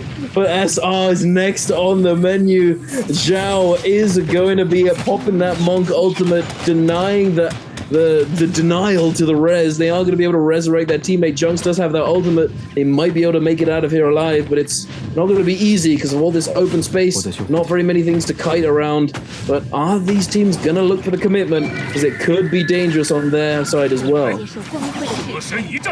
Yeah, so many teams piling to the cave, and this fight has just kept going right here. SR has to be careful right now. Those Wolves has all 3 ultimates in the tank, but Spirit Well is going to be coming up. They have to debate on whether or not to chase this kill of no ultimates or play for this Spirit Well. Tough position right here. Now, T got here first. How many teams are going to come contest? Now, Wolves going to be coming in. Looking at, they actually decide that SR is the better play right here. They don't want to play passive playing for loot. They want to take the offensive right now. Tamiel's going to come out with the Syra and the Takeda. All 3 ultimates, all the buttons pressed right now. Everything's shining right now. Zhao gonna get hit in the back with the R&B of these fist blades, trying to get the focus fire onto this retreating Monk. ZK doing his best to come in. Nice spell coming out for Monk to deny a ton of that damage. The Dazzle is gonna come out a little bit late on the R&B right there. He's gonna get parried back-to-back parries. Wait a second. Zhao on a parry mission. He's unfocused attackable. Now NHU in a tough position on the Temi of Wolves. Goes for the armor swap right now, and Junks with the armor swap as well, the white armor. ZK jumping in with the jumping LMBs, trying to close out the last little bit of health of Junks. 1 kill down, but no, Luke showing up the party. OUG with the attack on Titan, finding a couple compositions getting caught with their pants down off guard. ZK stuck in a bad position, is gonna get lifted off by the fan, taken for a ride, and cleaned up by OUG. Indeed, action does not yet stop though, ladies and gentlemen. We're diving into the realm of Yang. YZG scrapping it out against FPX. CXZ, again, he's getting focused down. He's going extremely low. He might be taken down here. Will it be up to TXJ and QGG to clutch it up in Yang yet again? QGG does get parried. He does find himself not getting punished though due to that Furion Blast. He is going to be able to close out one of these kills. The Matari is next on the list. They're still trying to chase down CXZ. TXJ is doing his best job to peel him. Is not very easy though. Matari very hard to hold down along with this Syra, the vertical combo breaker. The 1-2-3 comes out from the RMB, the stab, the twirl. There it is. A YZG. They're not going down. They are gonna clutch it up yet again, cleaning up this realm of Yang. And again, we're back into more action. SR Zhao, the parry machine, is going to be focused down by the remaining, oh my goodness, the remaining players in the area. OUG just cleaning up this fight. The afters are over. Everyone's gone to bed, dead and buried. Unfortunately, OUG gonna be able to fully capitalize on this, going up to 14 eliminations. 18 people left alive. Tons of teams with Draco Storm for 2 minutes. Everyone's gonna go into hiding right now. GG. DJS looking very, very stacked. And the name of the game for the weapon of the day has definitely been knives. Even CGS is running the blue knives in this instance, not running purple knives, just the amount of range and utility and how safe those weapons could be. I wonder how long this is going to last. And this is pre-buff knives too. Yeah, I can only imagine by the next bi-weekly, when we go most likely to the next patch, just like, what are we doing here with faster R&B? Now, a big trick to knives, ladies and gentlemen, that we're not seeing it yet. Unlike a lot of other weapons, you can actually R&B into LB leading into uppercuts, but the R&B on knives goes so far away, so it's super tricky landing on your opponent. You're able to fake that focus attack, get a light attack in. A lot of people haven't been doing it yet, but they made it even easier after they buffed it. Haven't got to test it as much. But I'm curious to see, in trios, the main thing that we're seeing is that everyone's just holding LMB at just like super max range or off on the corner, and they're just getting big damage. It's like 800 damage to the side of the head. Now going to this last little bit, everyone super stacked. YZG on the Takeda has that gold ult, lock and loaded. Bauda as well on the attack on Titan.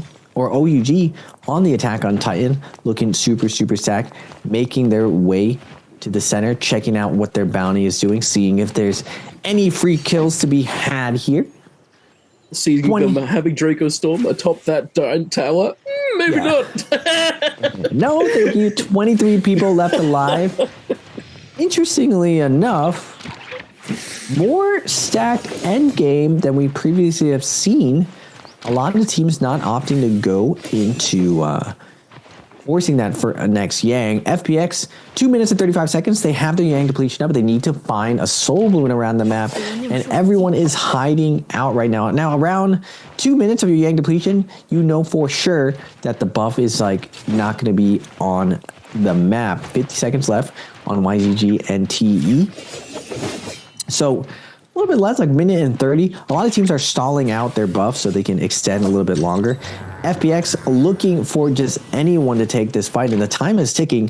Once you get to a minute 30, you definitely start feeling the pressure just because of how tanky teams are. It's very hard to burst and get 3 soul blooms. So we'll have to see whether or not they can find FPX can find a team right now. They have 11 kills, so if they happen to get a Soul Bloom here, there's still a good chance of whether or not they get an MVP. They are going to run into OUG as they come down, and it looks like they're going to be all in this one. SS1 and OUG in front of them. Only 10 grapples to the name, and then the Moon Main pops, Duncan. The Moon Main pops. My goodness. It is 1 minute 30. It's go time. Just send it. Just send it. The first team they see, just go. We have to go. If we don't go, we are going to the lobby. Yu Yan are jumping in, getting hit by that Tussa ultimate. The Cavalry Bloom going to cover that reclaim of the soul. Yu Yan now getting out of range of that V3 from the Viper is going to be able to pop that ultimate, but Kiki taking down extremely low, and OUG going to be teleporting away. The Wu Chen did only just survive on a very small amount of health, but they are going to be able to survive nonetheless. FPX diving in, Yu Yun trying to find something. They're trying to catch any of these players. He's trying to heal up his teammates. TE coming in for that third party. They can smell the desperation on the side of FPX. They know that one team still has Yang depletion most likely, and they've decided that this is probably the most likely team to have it. FPX now on the run, trying their best to disengage. Fuyan is going to go down to the knives, though. Youth taking full advantage of that ultimate with the flying knives, just leaving him no room to disengage. TE are going to be able to pick up their third kill of the game, and this might be the start of a very explosive end game here, as we have all of these players circling around this building, but it's not in the zone. So we are going to see a huge flock of players and teams trying to make their way into the safe zone. We do have that Spirit Well coming online as well now, that I believe GG has picked up. They've gotten themselves a Draco Storm. We see LXM diving in, and they do get that kill onto FPX ZGE, and Kiki is going to go down to OA. Unfortunately, they're not able to cleanse those Yang depletions. Just one of those things that at this point, at this meta, you know, as the game, the environment, the scene has progressed and evolved, cleansing Yang depletion has become so difficult because there are so many things that you can do just to finesse the situation. You keep an eye on the kill feed, you know who has Yang depletion, you stay on the outside, you watch and try and find that team,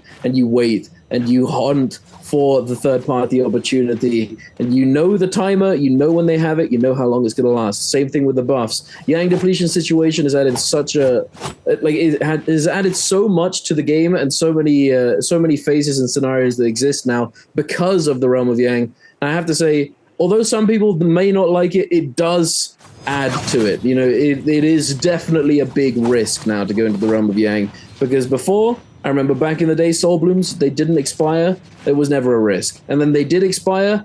It still wasn't too big of a risk because you could probably still find it because the Yang depletion situation hadn't been fully figured out. But now, it's rough out there once you have it. SS1. Actually, we're going back and forth. Dracostorm on to GG. 20 people left alive. 80% Moonbane on the field. CJS, and this is where GG shines. When they get to this endgame and they're stacked like this, we saw them fall a little bit short versus FPX. Will they fall short again? They're known to close out this with MVPs once they get here. Now, they have their work cut out for them because looking at the leaderboard, OUG already at 14 kills. They are more than 10 kills possible for GG, so they can find a way to navigate this, to pick up 10 kills and steal this MVP. And they do have the gold. Jade, wait a minute, ZTT goes for a ride right now, immediately dashing off into Moonbane. Nowhere to go, but the new Jade just doing so much damage and crowd control to him, plus that Moonbane. Tough break for my man. And YZG on the other side. Wait a second, where's YZG as far as points? Oh, they're at 9 points as well. So YZG, OUG, GG, definitely the favorites to taking this out. It looks like YZG does have Dragonborn. Going to immediately go in, and LXM shows him out of here. Get out of here, buddy. No more of that stuff. GGS is going to be using the new knife. There's two. They have two of them. You have two of them. Oh my goodness. Wait. The Sparkle, oh my goodness, they're just putting it out every single direction. How do you close the distance right now? CGS is going to pop that Monk ult. Let everyone know Monk has arrived. If you want to come in the circle, you looking to get grabbed, sucker? Look at CGS menacing, looking around, going on the high ground, scouting out everyone, letting everyone know. They're going to last second hold this, keeping this max up. Wait a second, we do get a scoop from onto Juan from across the map, and we are going to hit that ultimate. Kylan's gonna pop his ultimate. LXM gonna bring the pain to Zuwan, finding the kill right now, plus the Jade. Fun and interactive gaming, Duncan, indeed. Indeed. Also, pre-buff. This Jade got buffed as well, bro. That's insanity. We're gonna be, it's the Moonshot Storm rolling through the lobby right now. GG having now used that Kylan ultimate. He has yet another one in the pocket, ready to go. Ladies and gentlemen, they are just sitting there at the bottom. You know, everyone is just huddling at the top. Let's not go down there, boys. PP, the only one with the confidence to sit in this bush on his own. I have to say, I'm very surprised no one's checked this one yet. CJS is literally a couple meters away. Just they have Mystic Might as well. They know he's in there. They're just not hitting him. They're just letting him sit there for some reason. I don't know why, but I think maybe this is just the juicier target at the moment. They grapple up CJS with the cannon, trying to find some damage, trying to find some poke. The Moonshot Storm, not only is it good to just send out into a group of people, but you can use it to cover your teammates as well as they just sort of slowly push forwards into another team. Because it's going to cover any ranged, it's going to cover all of these weapon attacks. How do you deal with this? You can send it in the opposite direction and then turn it around and have it be gold focus. It's insanity. It's like the combination of Dragon's Roar and Merciless Havoc, and it's just omnidirectional. It's just Zai in a Jade at this point, plus multi-hit. I don't even know how to describe this. It's crazy. They are going crazy right now. They're now deciding to hold on to this top of this barracks here, the top of the wall. They're hiding behind it. YZG underneath, TE at the very bottom of the ultimate low ground. GG, they are, I don't even know how to describe what I'm looking at, Raven. What's going on? What's happening? Just the blender team right now. The new 2025 CGS is going to be popping that ultimate. They need to make up 10 more kills right now. OUG was able to pick up 2 more right now. Is there enough kills in the lobby? There's still 11 more kills to be had. CGS has to find an ult right here. Temi ult's going to be coming down, denying a lot of this grab, but Water is going to get grabbed by CGS. LXM burning him up. They're going to slam him into this corner, but Water is going to fall right back down. Unlucky for CGS and GG. They are going to scoop up one more again. No, Kablawi just at the end. But wait a second, we're getting a different full knives. Oh my god, they're just lifting him up to the moon. What is happening right now? GG absolutely shredding anyone who comes to high ground, and now they're coming to the low ground with the knife chase, lifting everyone off the ground. LXM is going to get put into the corner right now. Has to be careful right now with the Kylan ult. Takeda shoving him back up. He's trying to make it out of here, but he can't get out. The focus slide from YZG's CXZ going to close out that fight. YZG climbing up the leaderboard at 11 kills. They have a little bit more kills to pass OUG with 6 players left alive. TXA into that Syra ultimate, getting the beams off, looking for someone low. TE's Youth getting a ton of damage, and YZG's QGG is going to kill confirm that. Another Monk ult is going to be going down. Shiodown is going to fall. YZG racking up the kills right now, up to 12. Can they get 4 more? They at least can get a tie if they're able to win this heal off situation, but CGS on the high ground is going to get 1 scoop. Does he get 2? Can he get another one so he can get fully heal? He cannot. He gets a little bit of heal right now, but OUG Sinew right on the corner as well. They are looking to clutch this up on the Tessa. 1 grab is going to come down. TXA gets scooped up and taken into zone. TXA trying to come back, find another kill right now. SS1 high above the air with the Syra. Looks like TE worth him is going to win the heal off situation, up to 14 kills. It's not going to be enough for YZG, and OUG is going to be able to secure the win, up to 18 kills. Ooh, that end game was nuts to close out the day. It really was. Out to the game before as well, Raven. We've been treated today to some extremely exciting games.